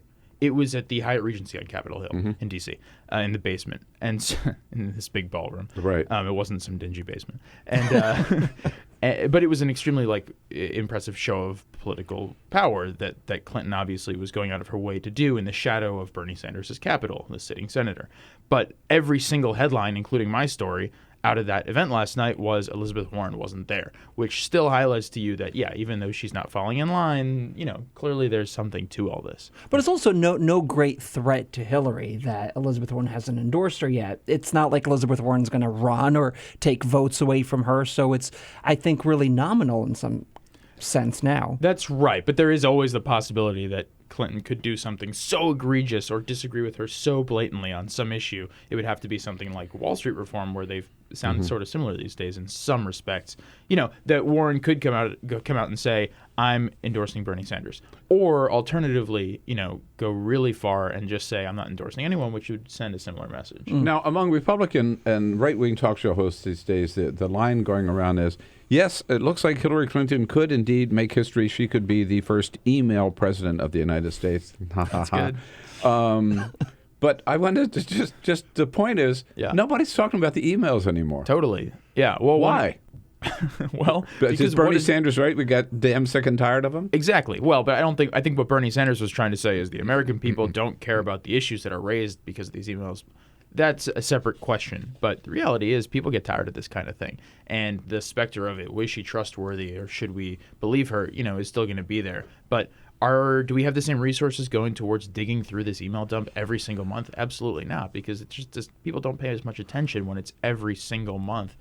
Isn't that also partly because you haven't found anything in the first few dumps? Sure. I mean, the first few, if you look at the headlines that came out of her inability to find TV channels is kind of extraordinary. Like the fact that she doesn't know what channel certain shows are on that she really loves, apparently, I'm shocked that that's not a skill she possesses. But of course, the flip side would be, of course, if she did know all this, the RNC would be like, what was she doing spending so much time watching television as a Secretary of State? Right. Right. But, she can't win with this. You're right. No, and so, at the beginning of all this, the headlines out of every email dump for the first few months was like, emails show the personal side of Hillary. And that's what her campaign has always said. We've always said that these emails will offer a window into the personal life of the secretary. And now, now the emails are, the headlines are, X number of emails were classified. Okay. That's the same headline every single month. And at some point, unless there is something really fascinating out there, which most people don't think there is left, this can't, hurt her in a new way before Iowa. A lot of people say, and I mean, I've never met Hillary. I know you have, Bill. But a lot of people say what doesn't come through in her public persona is how warm and funny she is. And I think that does come through in these emails, and how warm and really in some cases loving she is with her staff members, I think is just kind of sweet to see. And a side of her that we publicly never do see. She is a fun person to be around. When I was Democratic chair of California for 3 years, the Clintons spent a lot of time in California, and I was usually there with them when they came out. I had the privilege and the opportunity to do that. One of the funniest experiences I ever had, flying from Sacramento to, I think, just San Francisco, wasn't a long flight, with Willie Brown, then Speaker, and Hillary Clinton, and me in her plane. And I never laughed so hard in my life. I mean, the three just cracking jokes kind of the whole time. She's a real kick. Yeah, one thing that people actually don't see that much in D.C. or in the rest of the country is when she goes to New Hampshire, when she goes to Iowa, and she does these town halls or she does these sort of like little retail events. She's gotten pretty good at them. I mean, you can tell that when she's actually back to dealing with real people, she's not a total robot. What she's not so great at is giving the rousing stump speech in a way that her husband is, or that the president is. She certainly learned from the master, let's face it. Absolutely. Recent story of yours caught our attention, that Democrats shifting away from national security in their ads. Why? Yeah. Well, at least compared to the Republicans. When you look at what when you look at the themes that have dominated the ads in recent days after the Paris attacks, almost every Republican ad from a super PAC or from a campaign that's gone up in New Hampshire or Iowa on television has been about how tough they're going to be on national security and how we can't have an inexperienced person like Bernie Sanders or other Republicans, or basically a socialist like Hillary Clinton, running the national security. And Democrats are talking about what? Basically anything else, domestic policy, economic policy. And that's because this is just a question of what defines each of these races. And it also reflects the reality that Hillary Clinton is extremely comfortable running a race about national security if she has to. And Bernie Sanders just doesn't want to talk about this stuff because that's not what his election is about. He obviously doesn't shy from hitting her on her Iraq War vote all the time. And she has figured out a way to answer that. Not necessarily extremely compellingly, but she knows how. But that's just not what they're running about, and that's not what the voters are talking about, the Democratic primary voters. I think this is such a mistake for Democrats. The fact that Democratic candidates can't find a compelling way to address these national security issues is a real problem for them, and it's going to continue to be a problem as these issues dominate, as we have events, hopefully not like Paris, but events around the world that focus the public's attention on ISIS, on the threats. Democrats cannot avoid these issues. They really have to focus on them. And it's much more than being against the Iraq War or the Afghan War or whatever it is. It's really finding a framework for putting forward a progressive vision of foreign policy and how to deal with a very real threat. And how to deal with the very real threat in a clear way. That's missing, I think. Igor Volsky from Think Progress, Gabriel De Benedetti from Politico. You're welcome to join the conversation. Want to hear from you at 866-55-PRESS. Take a quick break. We'll be right back. Your progressive headquarters for the 2016 election. This is The Bill Press Show. Hey, what do you say, friends? Let's take a little time out here to remind you again about how important it is that we get your help for Free Speech TV. And there is no better day to do it than today, because today, is Giving Tuesday. Yep, this started a few years ago. It's been a huge success nationwide. So there was Black Friday and then Cyber Monday, where you spend for yourself. And then somebody said, hey, after spending all that money for myself, let's have a special day when we all give to others. And that's what today is. It's Giving Tuesday. So what better day to reach out and to help your favorite charity? And how about helping your favorite cable TV network, Free Speech TV, with me and Stephanie and Tom Hartman and Amy Goodman, all the rest of the great hosts here on Free Speech TV. Coming to you live 24/7 every day with all the progressive news and commentary that you love. That's why you stay tuned. So make it a very special Giving Tuesday. Give to Free Speech TV as much as you can, as little as you can. Every single contribution is worth it. Every single pledge that you make helps keep this great partnership between us and all of you going. Remember, our goal again is $1,500 a day. That's 15 of you. If you're able to make a $100 pledge to Free Speech TV, that puts us over the top. And as a little encouragement for you to be as generous as you can, remember, if you can help us with just $30, or pledge for $30, we'll send you a Bill Press Show Eco Journal and a pen set. For $60, a Free Speech TV calendar. That's a new item with pictures of all of your favorite Free Speech TV hosts on it. For $120 pledge, that's $10 a month, 4 Bill Press Show pint glasses. How about that? For $240, $20 a month, a special little package for the Women's Bean Project. You get the calendar, you get a little tin of soup and some cornbread and 2 of those Bill Press Show pint glasses. For $360, one of the beautiful hand-woven scarves by my wife, Carol Press. They are each a work of art. You will love it. And if you are able to help Free Speech TV with $1,000, again, we love doing this. You make your way to Washington. Carol and I will take you out to dinner. and then invite you into the studio the next morning to meet our entire team here. So let's make it a very special Giving Tuesday.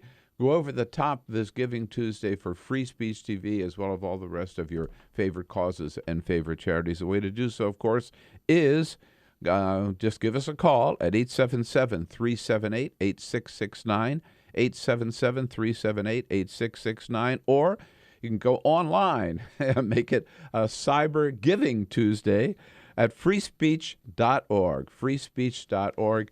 Giving Tuesday. Remember, this is the day to do it. This is the day to help Free Speech TV. Let's make it a great Giving Tuesday, and we thank you.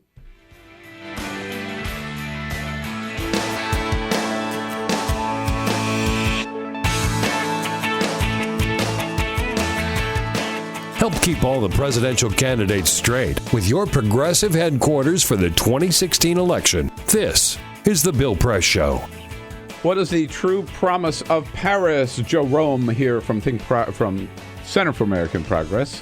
Also writes on climate progress, which is part of Think Progress. There you go. We'll be here at the top of the next hour. Right now, we're visiting with Gabe DeBenedetti from Politico.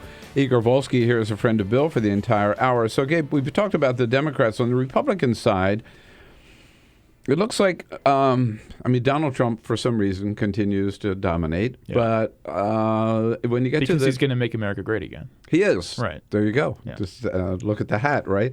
And yet, Ben Carson fading and Ted Cruz rising. Yeah. Why? Well, Cruz is someone who's been sort of espousing this extremely conservative message for a really long time, and his campaign has clearly decided that this is the moment where they're going to, go all in. And with Carson fading a little bit, Cruz is making clear that his play for Iowa evangelicals in particular is going to be extremely important, and so he's going out there making more speeches, putting more money into advertising, and sort of revving up his organizing infrastructure out in Iowa, in particular, sort of hoping to make a big bang from the start. And he's always been quite open about the fact that once Trump goes away, which there's still this assumption for some reason that he will, that Cruz is going to swoop in. And Cruz is this very conservative guy who is obviously not establishment at all, but has Washington credentials because he's a senator, and he fits this role. He has been preparing clearly for a showdown with an establishment type like Marco Rubio, the face of the Tea Party from 2010, for a long time. Right. And the question then, and it's raised in the New York Times this morning by Nate Cohn, can that appeal to the extreme right-wing conservatives in Iowa, who do dominate the caucuses in the Republican side in Iowa, but will that work in New Hampshire, South Carolina, and beyond? Yeah. Well, there's because there's so many people running right now on the Republican side, there's reason to believe that no one's going to, sweep any of these states, and that really what it'll take is doing quite well in a lot of the little states as opposed to winning all of them. So Cruz could easily win or come in second in Iowa, do decently well in New Hampshire, win or come in second in South Carolina, and then do extremely well in the Super Tuesday or March Southern primaries, which I think is the whole goal. And then his team has been building this infrastructure to pick up delegates across the country. And in these places that you never think of as big primary targets, for months. So he's really been playing this long game, recognizing that this is a delegate counting game and not a question of pure momentum. When we traditionally think of these Republican candidates winning the nomination and moving to the general, we typically believe that they're going to move towards the middle and at least some issues. Right. It's hard to see Ted Cruz doing that because of his kind of strong ideological foundation, the career that he's built in the Senate, courting the base that he's courted. Totally. If he's the nominee, we're going to have kind of a Barry Goldwater situation on our hands where finally Republicans, who for years have been saying, if only we had a conservative nominee, we would win. This is going to be the test case for them. Yeah. Is there a possibility that the Republican establishment, like that happened in 2012, when they had all these other people who were Rick Santorum, Herman Cain, right? They all had their shot, but in the end, they all got behind the establishment candidate, the safe candidate, Mitt Romney. It doesn't look like that's going to happen this time. Not yet, but, there has been a recent coalescing around Marco Rubio that's been very important among the establishment. A lot of people are starting to believe that he is going to be their guy if they're going to have a guy. Not Jeb. Well, Jeb hasn't been entirely written off, but it does look like he's going to have a really tough haul. When you're sitting at 5% for like months. Right, absolutely. But, you know who makes this argument pretty compellingly within reason is Rick Santorum, which was he was up 2%. You know, at this point, 4 years ago, he won Iowa, and the guy stuck around until May. Santorum surge, they called it. Santomentum. Anyway, but the point is that you have Trump say he's sitting at 25-30%. He has not been able to break that mark. In some polls, he's gotten up to 35. Some polls. There's a lot of reason to believe that that's his ceiling. And then the establishment hope, it's a big hope because Cruz is also there and Carson's also there, is that the other 65% of the party will coalesce around someone like Marco Rubio and that they'll then be able to push Trump aside. That's works in theory. Will it happen in practice? Who knows? I mean, if Trump has 25% and Cruz has 25%, they're going to have a really hard time pushing those guys out of the picture. What's it going to take to get Trump out? You tell me. I mean, I thought in June that he was going to go out. I thought in July he was going to go out. We all did. I think it's like he gets bored. At a certain point, he just gets bored and leaves. Right? That's probably a possibility where it just goes away. And a lot of people that have been students of his business record have said that when he determines that he's going to lose money on something, he gets out. And so if it becomes clear that he's not going to win Iowa or he's not going to win New Hampshire, then maybe he just doesn't want to participate in the undemocratic system that's going to show, that. But I would have won. I would have won if I stayed out. Exactly. Then he'll have to take all those black pastors that endorsed him yesterday and apologize to them. Apologize, right? He does not do apologies. Hey, great roundup, friends. Thank you so much. Gabe, great to see you. Thank you for coming in. Thank you, Bill. All right. Politico.com. And thinkprogress.org. Wow. You got it. Years I've been doing this. Still don't know. That's fine, Bill. Here we go. I'll be right back. I'll tell you what the president's up to today. I got it right. You finally. Hey, what do you say, friends? Let's take a little time out here to remind you again about how important it is that we get your help for Free Speech TV. And there is no better day to do it than today, because today, is Giving Tuesday. Yep. This started a few years ago. It's been a huge success nationwide. So there was Black Friday and then Cyber Monday where you spend for yourself. And then somebody said, hey, after spending all that money for myself, let's have a special day when we all give to others. And that's what today is. It's Giving Tuesday. So what better day to reach out and to help your favorite charity? And how about helping your favorite cable TV network, Free Speech TV, with me and Stephanie and Tom Hartman and Amy Goodman, all the rest of the great hosts here on Free Speech TV, coming to you live 24/7 every day with all the progressive news and commentary that you love. That's why you stay tuned. So make it a very special Giving Tuesday. Give to Free Speech TV as much as you can, as little as you can. Every single contribution is worth it. Every single pledge that you make helps keep this great partnership between us and all of you going. Remember, our goal again is $1,500 a day. That's 15 of you. If you're able to make a $100 pledge to Free Speech TV, that puts us over the top. And there's a little encouragement for you to be as generous as you can. Remember, if you can help us with just $30 or pledge for $30, we'll send you a Bill Press Show Eco Journal and a pen set. For $60, a Free Speech TV calendar. That's a new item with pictures of all of your favorite Free Speech TV hosts on it. For $120 pledge, that's $10 a month. 4 Bill Press Show pint glasses. How about that? For $240, $20 a month, a special little package for the Women's Bean Project. You get the calendar, you get a little tin of soup and some cornbread and 2 of those Bill Press Show pint glasses. For $360, one of the beautiful hand-woven scarves by my wife, Carol Press. They are each a work of art. You will love it. And if you are able to help Free Speech TV with $1,000, again, we love doing this. You make your way to Washington. Carol and I will take you out to dinner and then invite you into the studio the next morning to meet our entire team here. So let's make it a very special Giving Tuesday.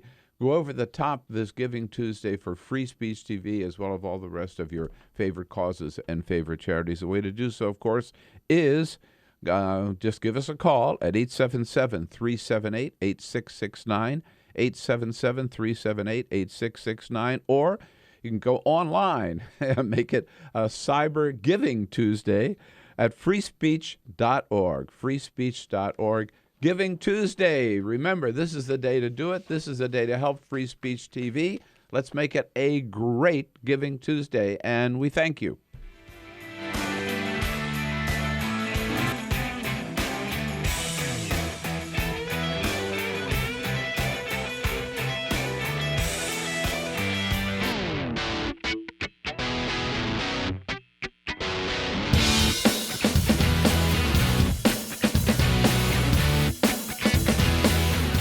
This is the Bill Press Show. Joe Romm from the Center for American Progress talking about Paris and his new book on climate change at the top of the next hour. President Obama, his second day at the Paris Summit on climate change, held a one-on-one meeting earlier today with the president of Turkey, and then met with some embassy folks, took a family photo, holding a news conference just about half an hour from now, after which the president will be hopping on Air Force One for that long flight across the Atlantic, which I took just a couple of days ago. He arrives back at the White House at about 7 o'clock Eastern this evening, after representing the United States at the Paris Summit on climate change and saying that as president, he recognizes the role of the United States in global emissions and our responsibility to show leadership in doing something about it. Hour number 3 coming up. This is the Bill Press Show.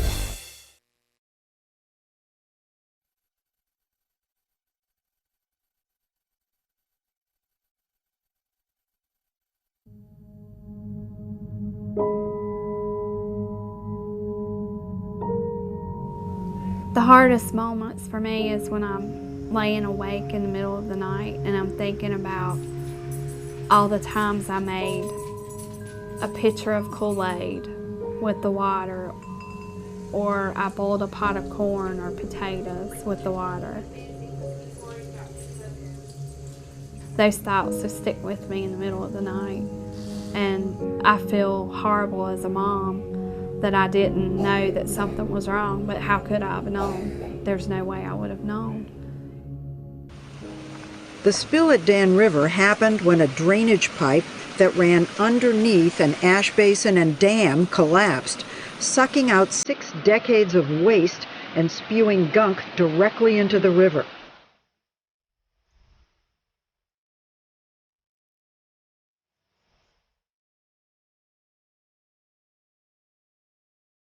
My husband and I just kind of looked at each other like, should we be concerned? We live right next to an ash pond, and this was coal ash spilling into the Dan River, and we learned at that point all of the toxins that were included in coal ash. A situation like Dan River, where there was a catastrophic disaster, gets people's attention, but the fact is that these coal ash pits have been leaking and poisoning people's groundwater and the state's surface waters for decades. Coal ash is the residue left behind after coal is burned in a coal-fired power plant. A large coal-fired power plant can burn 10 million tons of coal a year.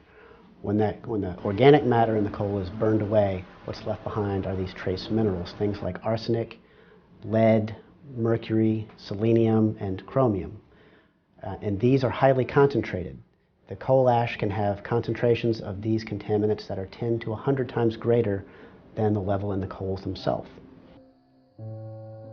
Coal ash pond number 1 is right behind my house, literally pretty much in my backyard. We were approached by a neighbor who was wanting to have their well tested, and we decided that maybe we should have ours tested as well. They found hexavalent chromium at 4.5 parts per billion. So in talking to the residents, we have discovered anecdotal evidence of an extraordinary number of cancers for this fairly small community. Some of us in the community got together. We started kind of talking about all the cancer that we've seen in some of our family friends in this community. I think we had somewhere in the neighborhood of around 70 names. So we had some help from our river keepers putting a map together. And it was a little shocking to see it. You know, I still have a hard time looking at it. Technically, EPA has not regulated coal ash as a hazardous waste, but it is undeniable that coal ash contains many, many hazardous substances that are hazardous, in fact, to people and the environment. And the only reason they have not been regulated as such is because of intense lobbying efforts by coal industry and its allies.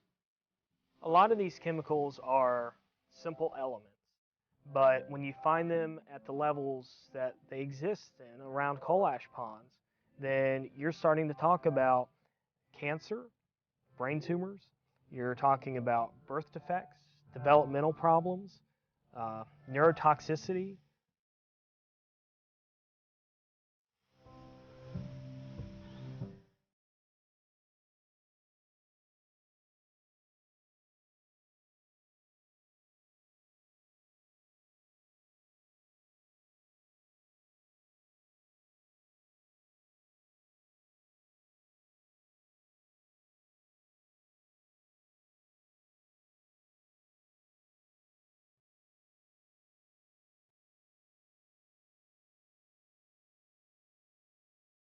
We began to look at legal options, cases that we could bring in court to protect communities and their citizens from these toxic leaking time bombs.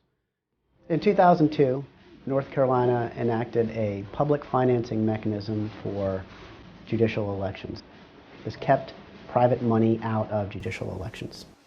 The repeal of the public financing program in judicial elections in North Carolina creates a dangerous precedent for all, and it gives corporate polluters and other special interests the opportunity to elect the judges that they want. And this is important for us all. Everyone should care about this, because when you think about the fact that the state and the federal government have basically abdicated their responsibility to regulate these issues, the state courts are the last stopgap. I think this is no longer a problem that's going to go under the radar. It has been exposed, and I am confident that we will ultimately, with the facts, win out and ensure that we have protected waterways. And so this is something that we all should care about. If we're worried about the water we drink and the air we breathe, we have to be concerned about money in judicial elections.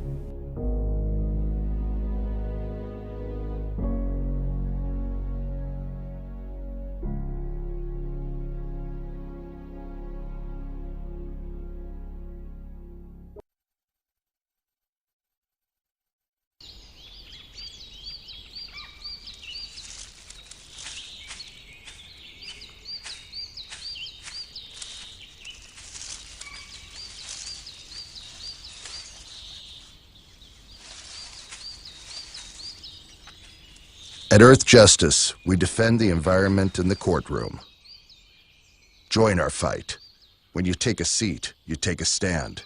Earth Justice, because the Earth needs a good lawyer. The average text takes your eyes off the road for nearly 5 seconds. At highway speeds, that's enough time to travel the length of a football field. Stop the texts, stop the wrecks.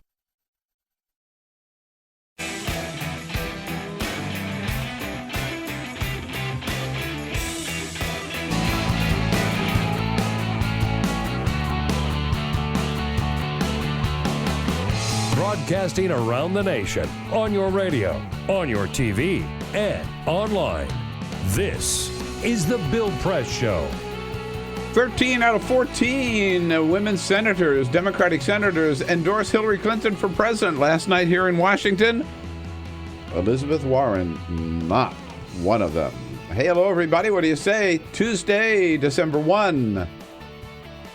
It's a big day here in Washington with the House and the Senate back in town. Hillary Clinton in town. President Obama back in town later today after his second day at the United Nations Climate Summit in Paris. The president, any minute now, is expected to walk out to the podium. Reporters are all assembled for a news conference summing up his meetings of the last 2 days in Paris and what he expects to see out of that summit before he heads back here to Washington, arriving about 7 o'clock tonight at the White House. We'll bring you up to date on what's happening in Paris, what's happening out in Colorado Springs, what's happening here in Washington on the news of the day, and look forward to hearing from you at 866-55-PRESS, our toll-free number.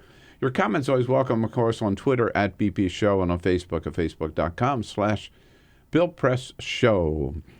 Peter Ogburn is out.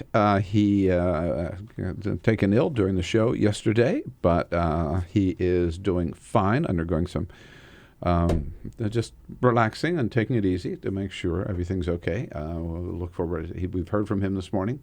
He says hello to everybody. He's doing fine. If he's still taking digs at me via text messages, yeah, he's been taking digs at me fine. too. So yeah, that's right. Still being a little frisky there. So we had Jamie Benson back from trip up to Maine, and just in time to take over and run the board this morning. Hello, Jamie. Happy Giving Tuesday. Happy Giving Tuesday, right? Big day here. Remember that. Make it count. Give to one of your favorite charities or radio shows. And Ray Rogers, they're there to take your calls at 866-55-PRESS, and our videographer Cyprian Bolding on the job as always. Big news in the sports world this week when Kobe Bryant announced that this is going to be his last season with the Lakers, and he said, if President Obama can just do one more year, that's all I'm going to do too, as Jimmy Fallon pointed out last night. Yeah, well, he's not the only person who's retiring in 2016. President Obama will be finishing up his second term, and he actually published a poem of his own. Take a look. It says, "America, the time is near. There now remains but one more year. I'll tell you this, because you're my friend, I can't wait for this hell to end." That's sweet. That's nice. Very good. Putting a few little clips together there. We're going to talk about Paris and climate change with one of the leading climatologists in the country, Joe Romm from the Center for American Progress, has a new book out called Climate Change. He'll join us right here at the top of the hour, and then at the half hour, Terry O'Neill, president of the National Organization for Women, in studio with us. But first, this Jamie Benson with the big stories of the day. All right, just a couple of other stories for you on this Tuesday morning, starting with Hillary Clinton. We already brought her up earlier in today's show, but this is involving a technical note. Did you see this yesterday? The Associated Press and the New York Times announced that they would stop referring to Hillary Clinton as Hillary Rodham Clinton. Yep. Now they'll just go just to Hillary Clinton, keep it short. Our buddy David Graham at The Atlantic wrote a little piece on the history of Hillary's changing names. When she married Bill Clinton back in the 70s, she, of course, took her maiden name. She kept Rodham. Bill Clinton's mother was very upset about that, saying, "I had never even conceived of such a thing. This had to be some new import from Chicago." But then, in 1980, Bill Clinton lost re-election. She brought the Clinton back into the picture. But I think, it's been just Hillary Clinton for a while now, 2008. And she said that's what she wants, and everybody said, okay, that's what we'll call you. Yeah, and in 2000, it was just Hillary with an exclamation mark before there was a Jeb. So, I think it's a good choice. Some news out of Canada when it comes to marijuana. If you're thinking about a new way to enjoy weed in the morning, well, there's a company, a medical marijuana supplier called Can Trust, which is developing a can cup. It's a K-cup. You know the K-cup pods, the coffee pods that you put in the single cup pods? They are developing that with a dose of marijuana in each one of those coffee pods. Of course, this has not been approved yet as a responsible medical marijuana product. Just a few months ago, the Canadian Supreme Court ruled that medical marijuana patients could use edibles as a part of their regimen. So we'll see if this works out. The individual cups, if they are pushed through, would retail for between $3 and $4 Canadian dollars. Canada today, Starbucks tomorrow. Yeah, and I don't know about the taste together. It's like potato vodka to me. It's not something I particularly enjoy. And finally here, Scott Walker may be out of the presidential race, and seems he's tumbling out of the presidential race. He made his appearance at the annual Christmas tree lighting in Wisconsin over the weekend, and may have had a little bit too much eggnog. He fell right in front of the large crowd after he asked the children to yell for Santa. He said, "Looks like you had a little turkey there for Thanksgiving, Santa." He invited the children to sing Jingle Bells as he was leading the countdown to the tree lighting. The tree lit up, and he suddenly fell. The crowd hushed. The tourism secretary, Stephanie Klett, made a good joke out of it, saying he'd been nipping at the eggnog a little bit, feeling festive. Walker. Whoa. Further falling. Yeah, indeed. If he hadn't already been out of the presidential race, that might have done it for him. 12 minutes, yes, after the hour, eyes of the world on Paris, full of hope that this is the worldwide summit that is going to result in some recognizable and acceptable limits on emissions of greenhouse gases. What do we think? Is it going to work? Joe Romm with Climate Progress, part of Think Progress at the Center for American Progress, has been our go-to guy on climate change ever since we've been doing this program, I believe. He's got a great new book out called Climate Change, What Everyone Needs to Know. And Joe joins us on our newsline this morning. Hey, Joe, thanks for being with us. Oh, thanks for having me, Bill. Yeah, so what's at stake in Paris with this 2-week summit on the environment? Well, there have been an annual conference every year for 21 years trying to get the nations of the world to agree to limit carbon pollution, greenhouse gas emissions from burning coal, oil, and natural gas and deforestation. And for the first 20 of them did not succeed. And finally, it now appears that, prior to this, today, 150 countries have made serious commitments, including the U.S., China, the European Union, Brazil, Indonesia, Mexico, South Korea. And we are going to get off of the worst-case trajectory for carbon pollution. We're not on the, what's considered to be the safe trajectory of about 3.6 degrees Fahrenheit, 2 degrees Celsius, but this is a big turning point for the world. So you speak of this as a fait accompli. Is that fair? Do we know that already? Well, the way the United Nations processes work, and this is the UN Framework Convention on Climate Change. When people read about this in a paper, and this is the 21st Conference of the Parties, just to get those that lingo out that people may see in the paper, because it's a UN process. In theory, any one of the 190 or so member countries can say we don't agree, and then there isn't, unanimous agreement. I think so. It's always a guessing game at the very end, exactly how things will play out. But in terms of the countries making real commitments to change their trajectory of emissions and change off of dirty fossil fuels into cleaner renewable energies, that is there's been a lot of work done on that in the last year, starting all the way a year ago, November. You may remember, I think we talked about this deal between the United States and China. Yes. That was the breakthrough deal where China became the first big growing developing country to say, yes, we're also going to cap emissions in 2030, if not sooner.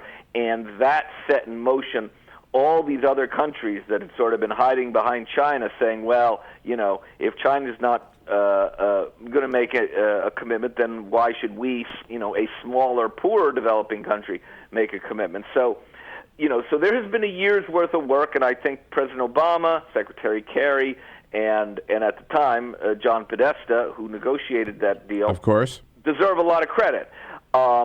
Is there still a lot to be worked out? Absolutely, because as you can imagine, there are a great many developing countries like India and smaller ones that have been imagining themselves growing the way that we did, which is by building lots of dirty fossil fuel plants. Right. And now we're saying, hey, you guys can't do what we did because that would ruin the climate. So they say, okay, well, if you want us to leapfrog you, you've got to provide some money, some technology help. Right. So this issue of the financing of that clean energy transition to the tune of, $100 billion a year. That was the commitment that was made years ago at Copenhagen, that the rich countries would come up with $100 billion a year by the year 2020, and needless to say, it hasn't fully materialized yet, so that is going to be, I would say, sticking point number one. You, I'm sure, have seen either the Washington Post or the New York Times today. Both of them have the same photo of the horrific pollution in Beijing, a guy riding down the street on a bicycle, and you can barely see him through the haze and the smog. So is what China, how much can we trust what China has put forward as a plan? Well, it's a very good question. I think I was in China at the end of June, and I got a chance to talk to most of the leading experts in and out of the government, and the air is as bad as people say. And, is it really? Yeah. You and I would not let our kids out in such air, and frankly, we wouldn't routinely go out in such air. So it is because of the terrible coal-driven and dirty car-driven air pollution that China is, in fact, very serious about reversing its coal-based emissions trend, and they're shutting down coal plants, and they're switching over to an aggressive deployment of solar and wind. They're the world's largest manufacturers and consumers of solar and wind energy.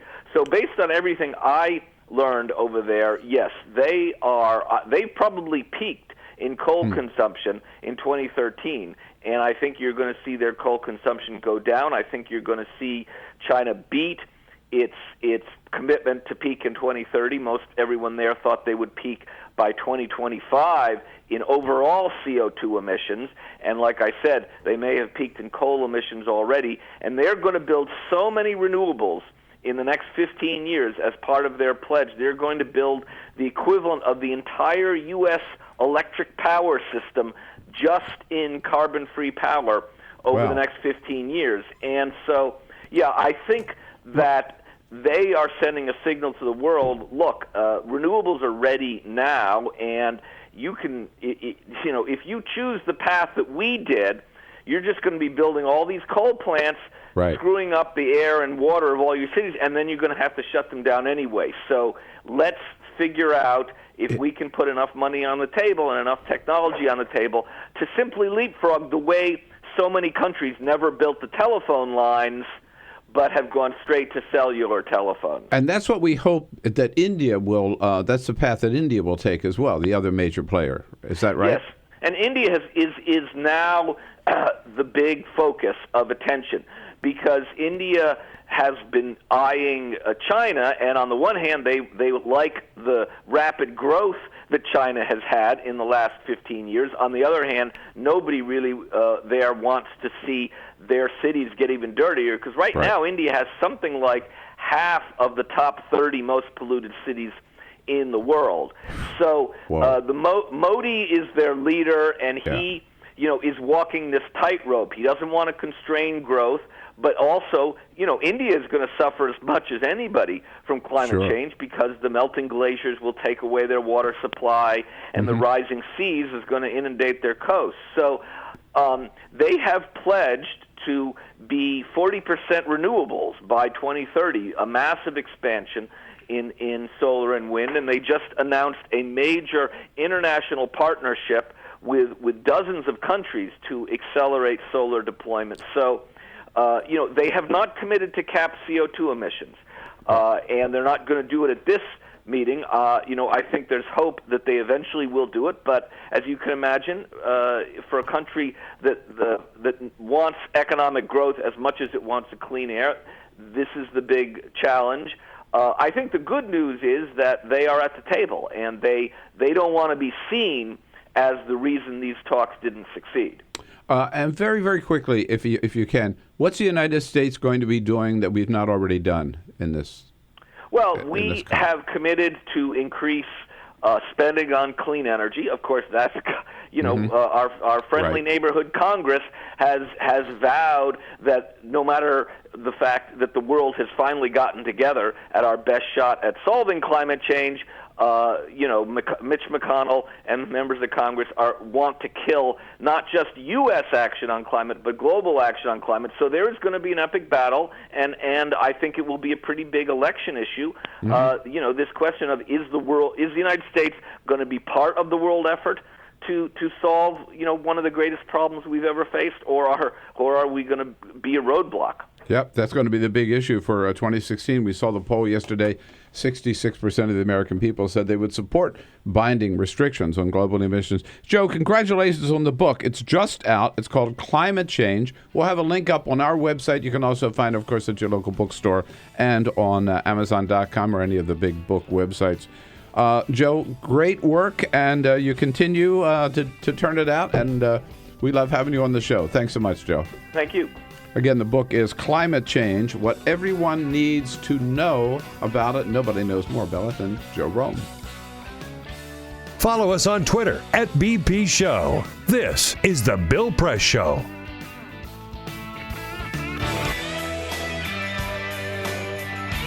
Hey, what do you say, friends? Let's take a little time out here to remind you again about how important it is that we get your help for Free Speech TV. And there is no better day to do it than today, because today, is Giving Tuesday. Yep, this started a few years ago. It's been a huge success nationwide.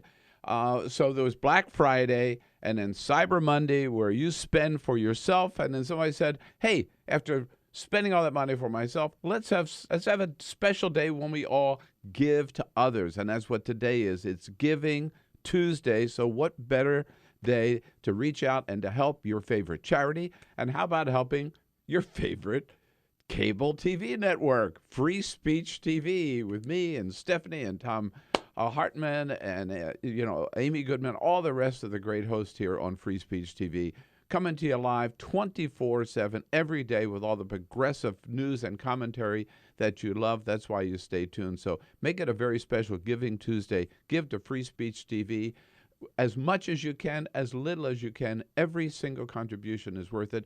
Every single pledge that you make helps keep this great partnership between us and all of you going. Remember, our goal again is $1,500 a day. That's 15 of you. If you're able to make a $100 pledge to Free Speech TV, that puts us over the top. And there's a little encouragement for you to be as generous as you can. Remember, if you can help us with just $30, or pledge for $30, we'll send you a Bill Press Show Eco Journal and a pen set. For $60, a Free Speech TV calendar. That's a new item with pictures of all of your favorite Free Speech TV hosts on it. For $120 pledge, that's $10 a month. 4 Bill Press Show pint glasses. How about that? For $240, $20 a month, a special little package for the Women's Bean Project. You get the calendar, you get a little tin of soup and some cornbread and 2 of those Bill Press Show pint glasses. For $360, one of the beautiful hand-woven scarves by my wife, Carol Press. They are each a work of art. You will love it. And if you are able to help Free Speech TV with $1,000, again, we love doing this. You make your way to Washington. Carol and I will take you out to dinner and then invite you into the studio the next morning to meet our entire team here. So let's make it a very special Giving Tuesday. Go over the top this Giving Tuesday for Free Speech TV, as well as all the rest of your favorite causes and favorite charities. The way to do so, of course, is just give us a call at 877-378-8669, 877-378-8669, or you can go online and make it a Cyber Giving Tuesday at freespeech.org, freespeech.org. Giving Tuesday. Remember, this is the day to do it. This is the day to help Free Speech TV. Let's make it a great Giving Tuesday, and we thank you.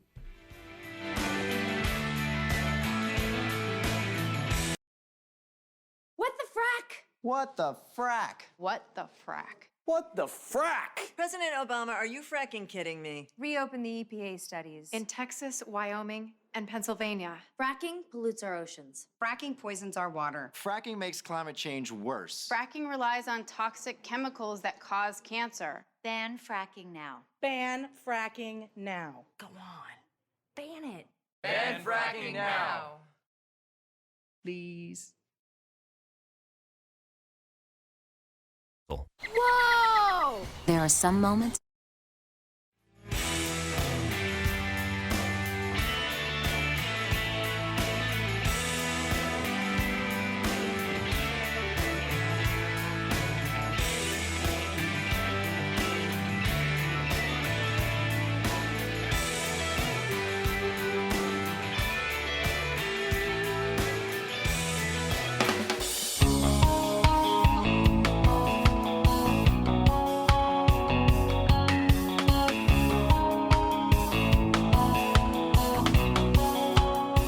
The most valuable morning radio show, according to The Nation magazine. This is The Bill Press Show.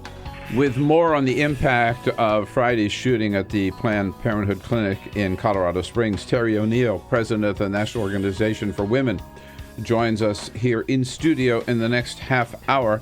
We're talking about Paris. When we remind you, there is a link up on our website to Joe Romm's book on climate change. Just out, what everyone needs to know. You can also go to thehill.com. We'll send out blast this out too. My column today in The Hill is on climate change is real. President Obama now holding his news conference. Jamie, we've heard from a few of our friend reporters on what the president's up to. Yeah, so we have Jordan Fabian here tweeting, saying President Obama just saying this is an economic and security imperative we have to tackle now. Great nations can handle a lot at once. Also saying all of this will be hard, but I am convinced we are going to get big things done here. Jordan Fabian from The Hill covering the president's news conference. After that news conference, he gets on Air Force One again and heads back here to the United States, arriving back at the White House at just about 7 o'clock this evening, Washington time. Back with Terry O'Neill, president of Now. This is The Bill Press Show.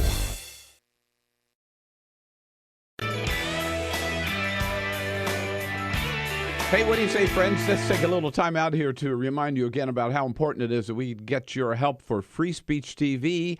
And there is no better day to do it than today, because today, is Giving Tuesday. Yep, this started a few years ago. It's been a huge success nationwide. So there was Black Friday and then Cyber Monday, where you spend for yourself. And then somebody said, hey, after spending all that money for myself, let's have a special day when we all give to others. And that's what today is. It's Giving Tuesday. So what better day to reach out and to help your favorite charity? And how about helping your favorite cable TV network, Free Speech TV, with me and Stephanie and Tom Hartman and Amy Goodman, all the rest of the great hosts here on Free Speech TV. Coming to you live 24/7 every day with all the progressive news and commentary that you love. That's why you stay tuned. So make it a very special Giving Tuesday. Give to Free Speech TV as much as you can, as little as you can. Every single contribution is worth it. Every single pledge that you make helps keep this great partnership between us and all of you going. Remember, our goal again is $1,500 a day. That's 15 of you. If you're able to make a $100 pledge to Free Speech TV, that puts us over the top. And there's a little encouragement for you to be as generous as you can. Remember, if you can help us with just $30, or pledge for $30, we'll send you a Bill Press Show Eco Journal and a pen set. For $60, a Free Speech TV calendar. That's a new item with pictures of all of your favorite Free Speech TV hosts on it. For $120 pledge, that's $10 a month, 4 Bill Press Show pint glasses. How about that? For $240, $20 a month, a special little package for the Women's Bean Project. You get the calendar, you get a little tin of soup and some cornbread and 2 of those Bill Press Show pint glasses. For $360, one of the beautiful hand-woven scarves by my wife, Carol Press. They are each a work of art. You will love it. And if you are able to help Free Speech TV with $1,000, again, we love doing this. You make your way to Washington. Carol and I will take you out to dinner and then invite you into the studio the next morning to meet our entire team here. So let's make it a very special Giving Tuesday. Go over the top this Giving Tuesday for Free Speech TV, as well as all the rest of your favorite causes and favorite charities. The way to do so, of course, is just give us a call at 877-378-8669, 877-378-8669, or You can go online and make it a Cyber Giving Tuesday at freespeech.org. Freespeech.org. Giving Tuesday. Remember, this is the day to do it. This is the day to help Free Speech TV. Let's make it a great Giving Tuesday, and we thank you.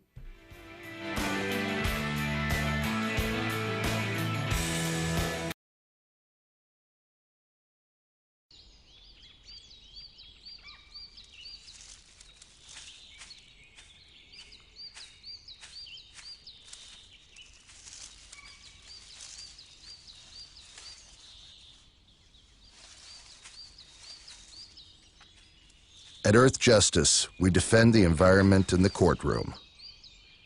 Join our fight. When you take a seat, you take a stand. Earth Justice, because the Earth needs a good lawyer.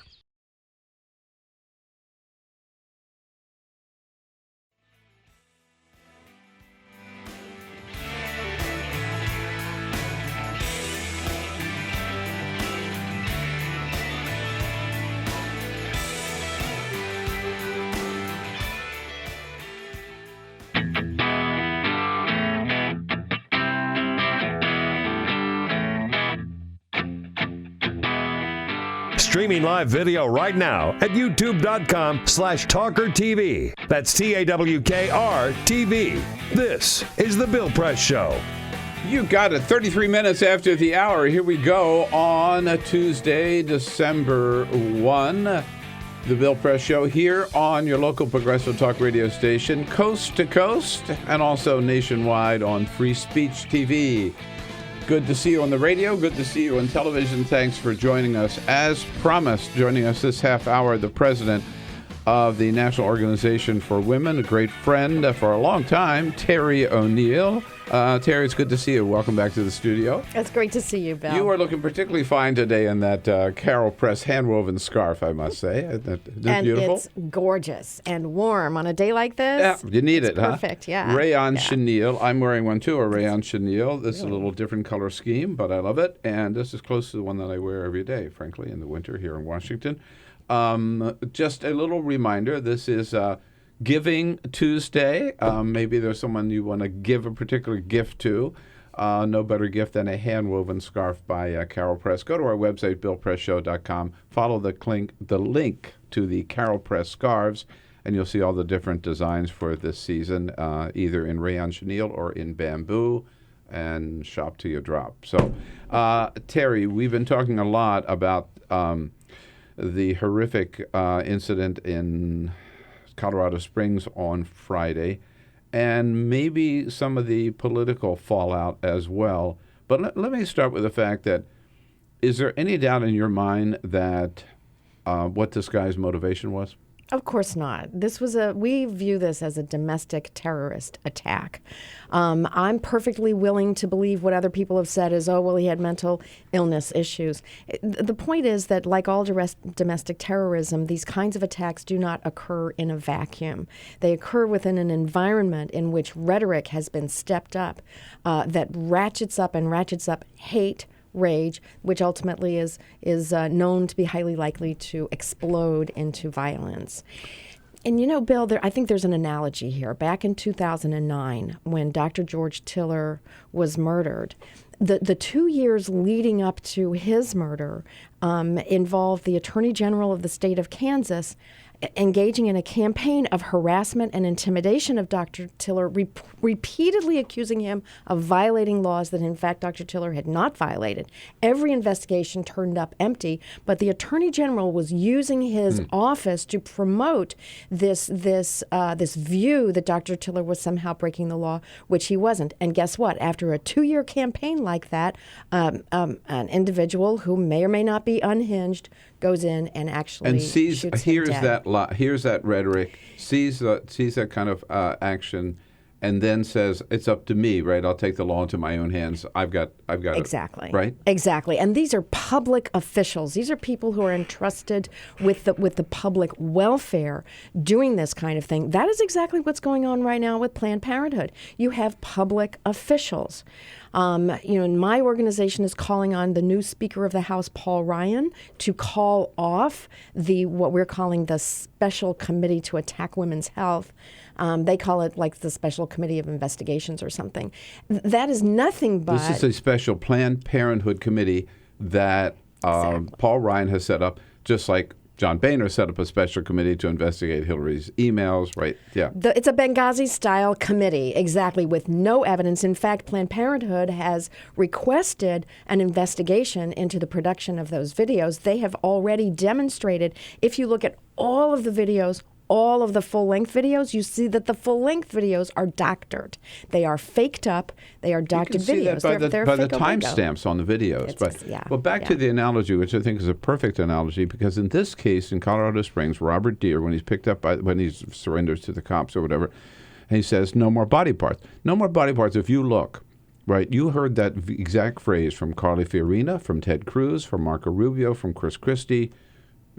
From all of them, probably. Ben Carson, for sure. Yes. Right? I mean, how can they deny that their rhetoric had nothing to do with it? And it's their rhetoric, it's their talking points that is very centrally organized. In fact, rhrealitycheck.org has been doing some great investigative reporting on an organization called Groundswell.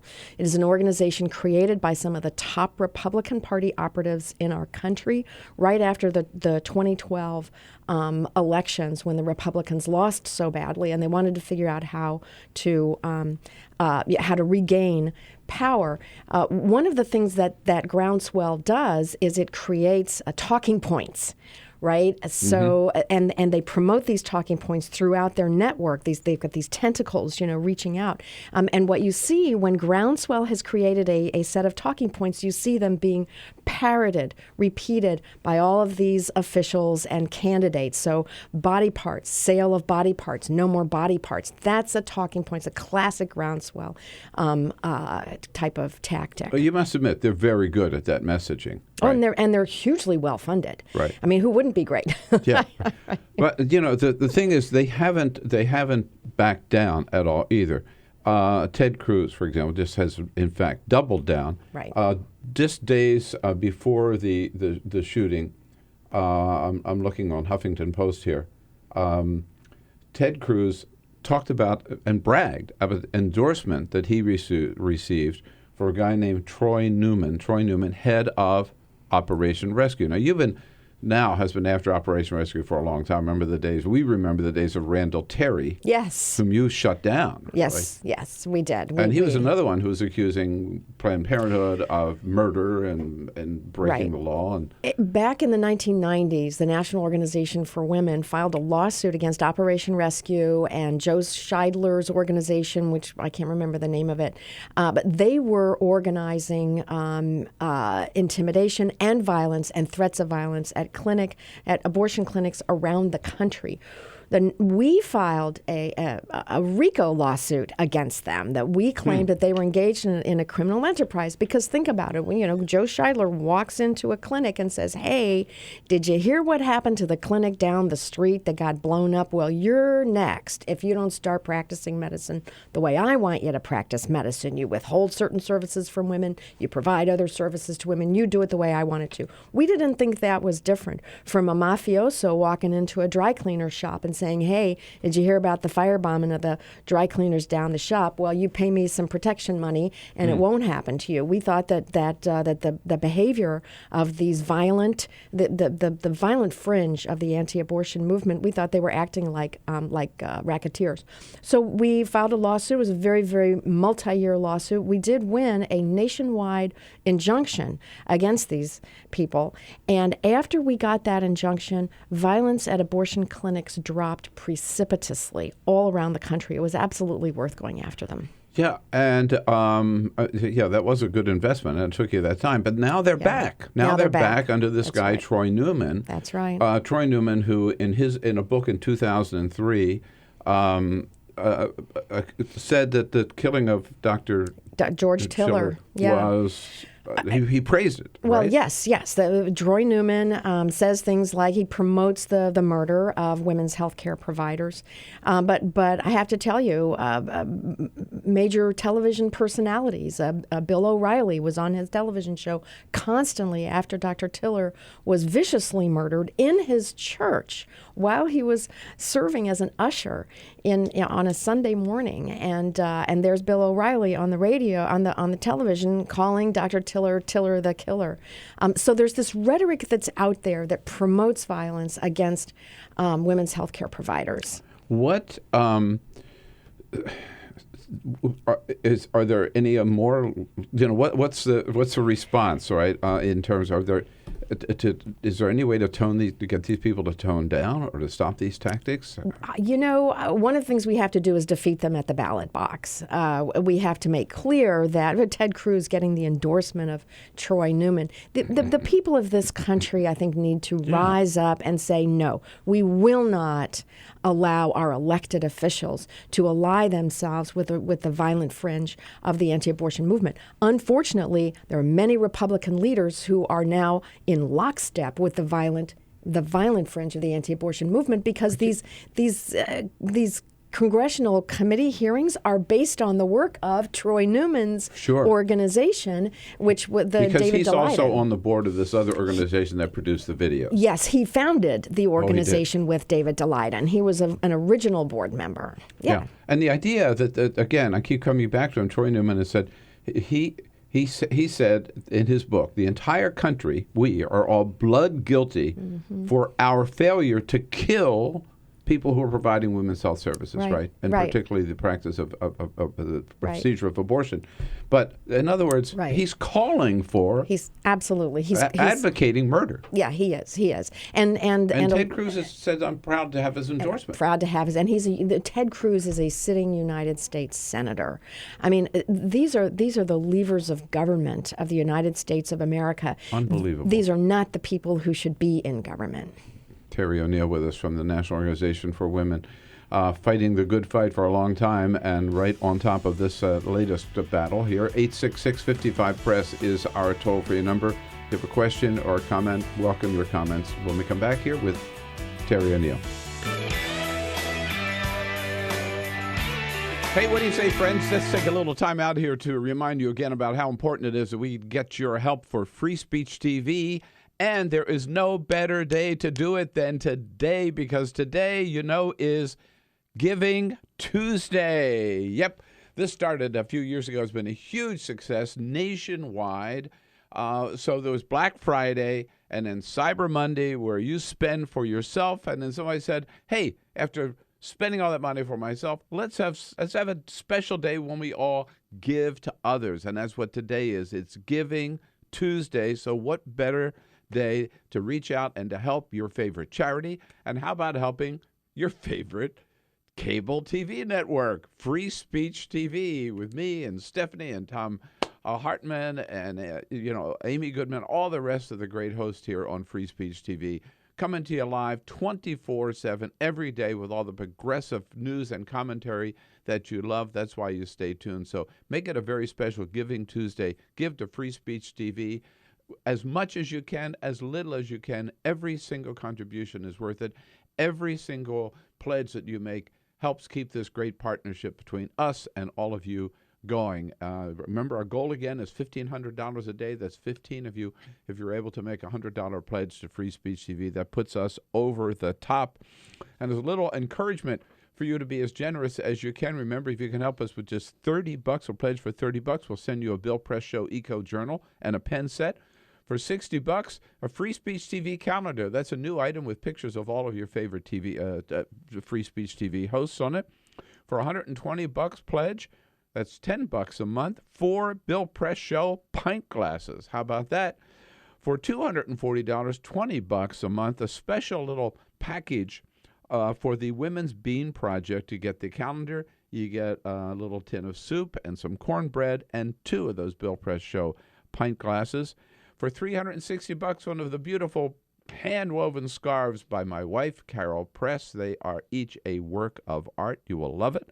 And if you are able to Help Free Speech TV with $1,000 again. We love doing this. You make your way to Washington. Carol and I will take you out to dinner and then invite you into the studio the next morning to meet our entire team here. So let's make it a very special Giving Tuesday.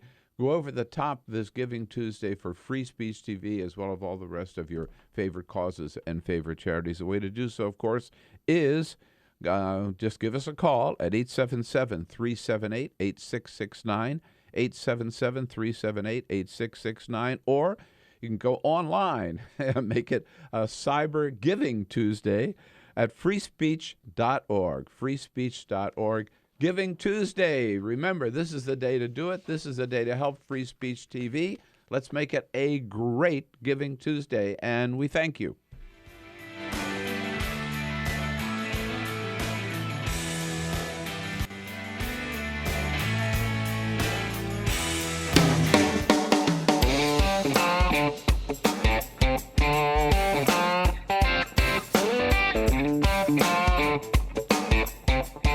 On your radio, on TV, and online. This is The Bill Press Show. Okay, 13 minutes before the top of the hour, Tuesday, December 1, in studio with us from the National Organization for Women, Terry O'Neill, president. And of course, it is now.org, where you can find out about all of their good work and maybe even pitch in a little help for a great organization that has been fighting the good fight for women's rights and women's health for a long time. How long has Now been around? Almost 50 years. Really? This summer, we will be celebrating our 50th anniversary. No kidding. Right here in Washington, D.C. Really? Big annual conference. Yeah. Big plans? Big plans. We're going to have a big blowout gala, celebration. I'm going to bring back all of the former presidents of the organization. Oh, I would hope so. Yeah. Who was the mother of Now? Oh, well, I think the first. Now, see, you're going to. Okay. I just was I think wondering. the first president was Betty Friedan. I was going to ask you about. I thought it was Betty Friedan, but I was Yes. afraid to say that would be so And wrong. the second president was Eileen Hernandez. She was our first woman of color to lead the organization, and she is still around. So I'm reaching out to her to see if she will come and join us at our 50th anniversary. Now, what is it about women's health that Republicans just can't accept? It's crazy.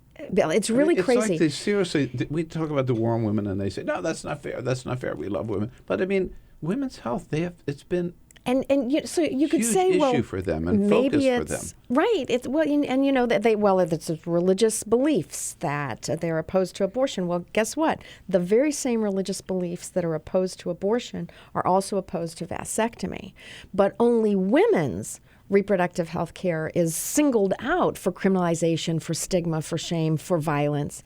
But you don't find providers of vasectomies. It's also a sin in Catholic doctrine to utilize Viagra, for example, unless you're trying to procreate.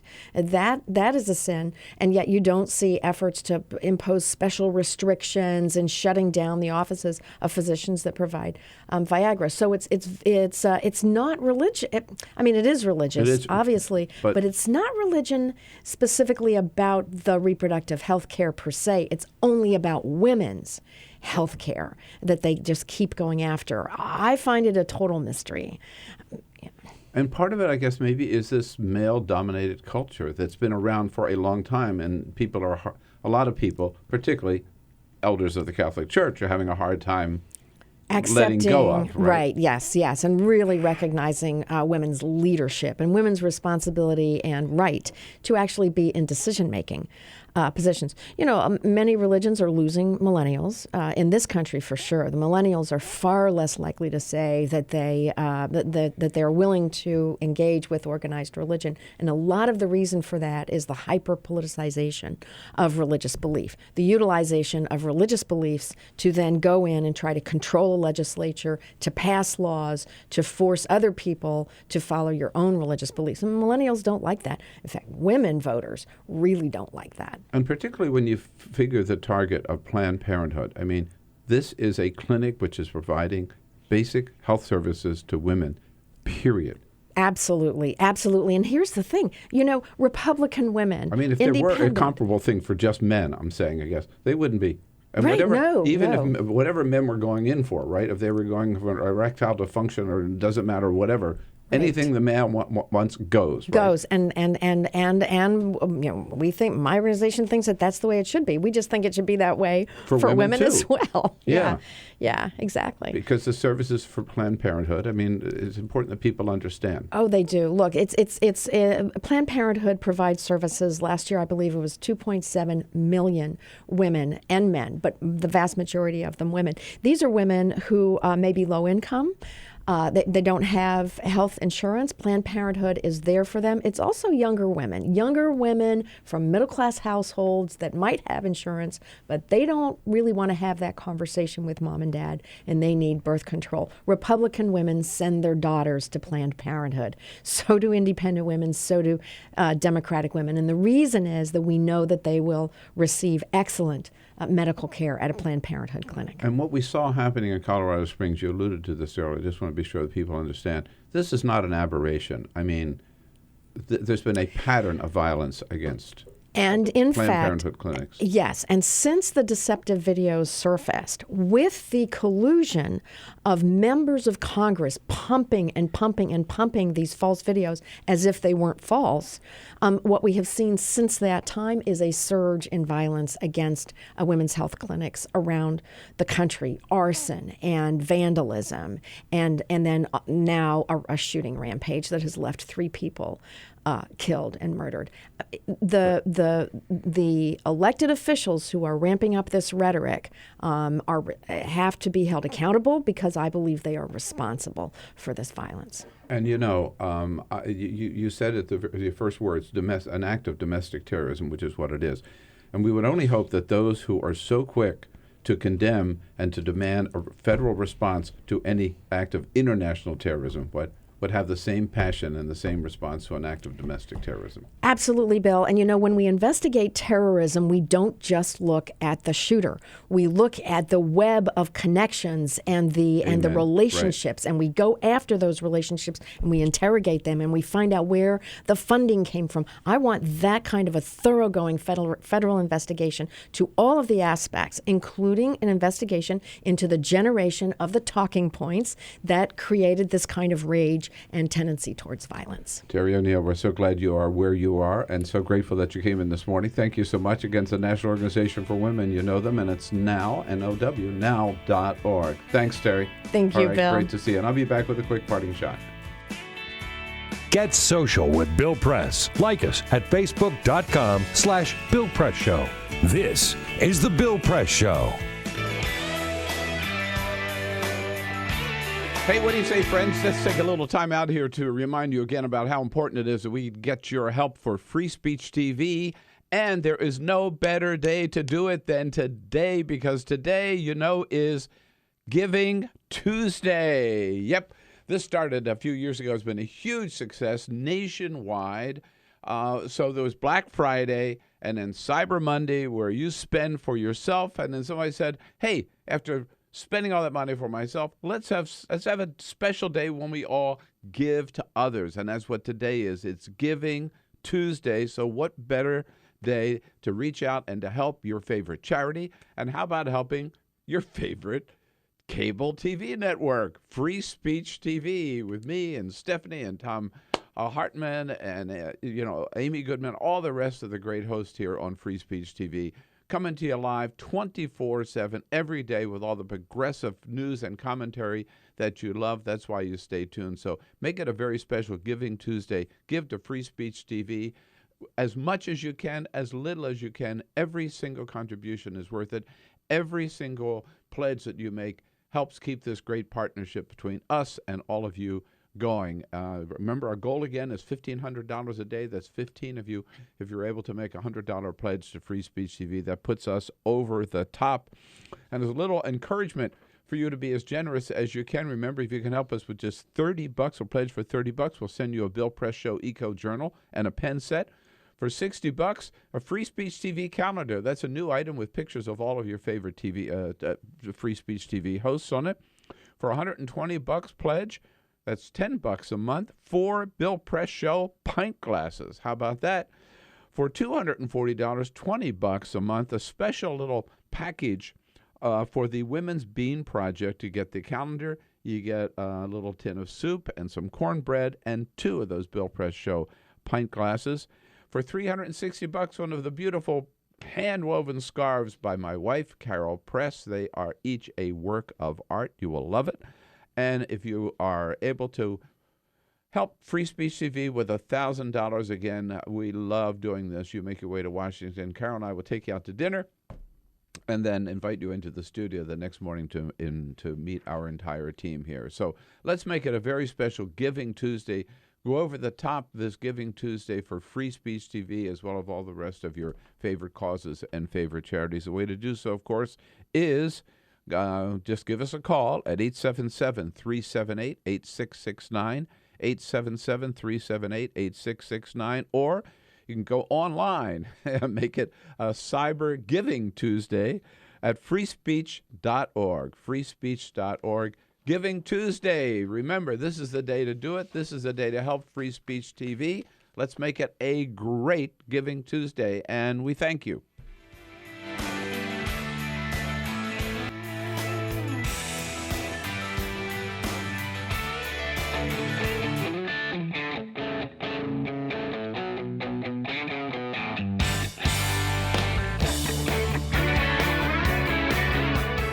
The Parting Shot with Bill Press.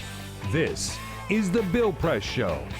Just following up on our conversation with Terry O'Neill, no doubt about it, what we saw in Colorado Springs Friday was an act of domestic terrorism. Now, I just wish that those people who are so quick to condemn international terrorism and demand a strong government reaction to it would show the same determination against domestic terrorism. No doubt what we should do. Number one, crack down on the easy access to guns.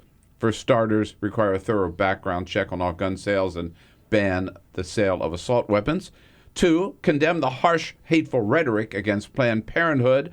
And 3, every Republican candidate for president, starting with Carly Fiorina and Ted Cruz, should apologize for their hate speech against Planned Parenthood, because there's no doubt that their hate-filled comments led to the murders of 3 people. 1, 2, 3. That's what we ought to do. That's what should happen. But, of course, when it comes to domestic terrorism, Republicans will simply look the other way. My parting shot for today, folks. That's it. Have a great Tuesday. Come back and see us again tomorrow. This is the Bill Press Show.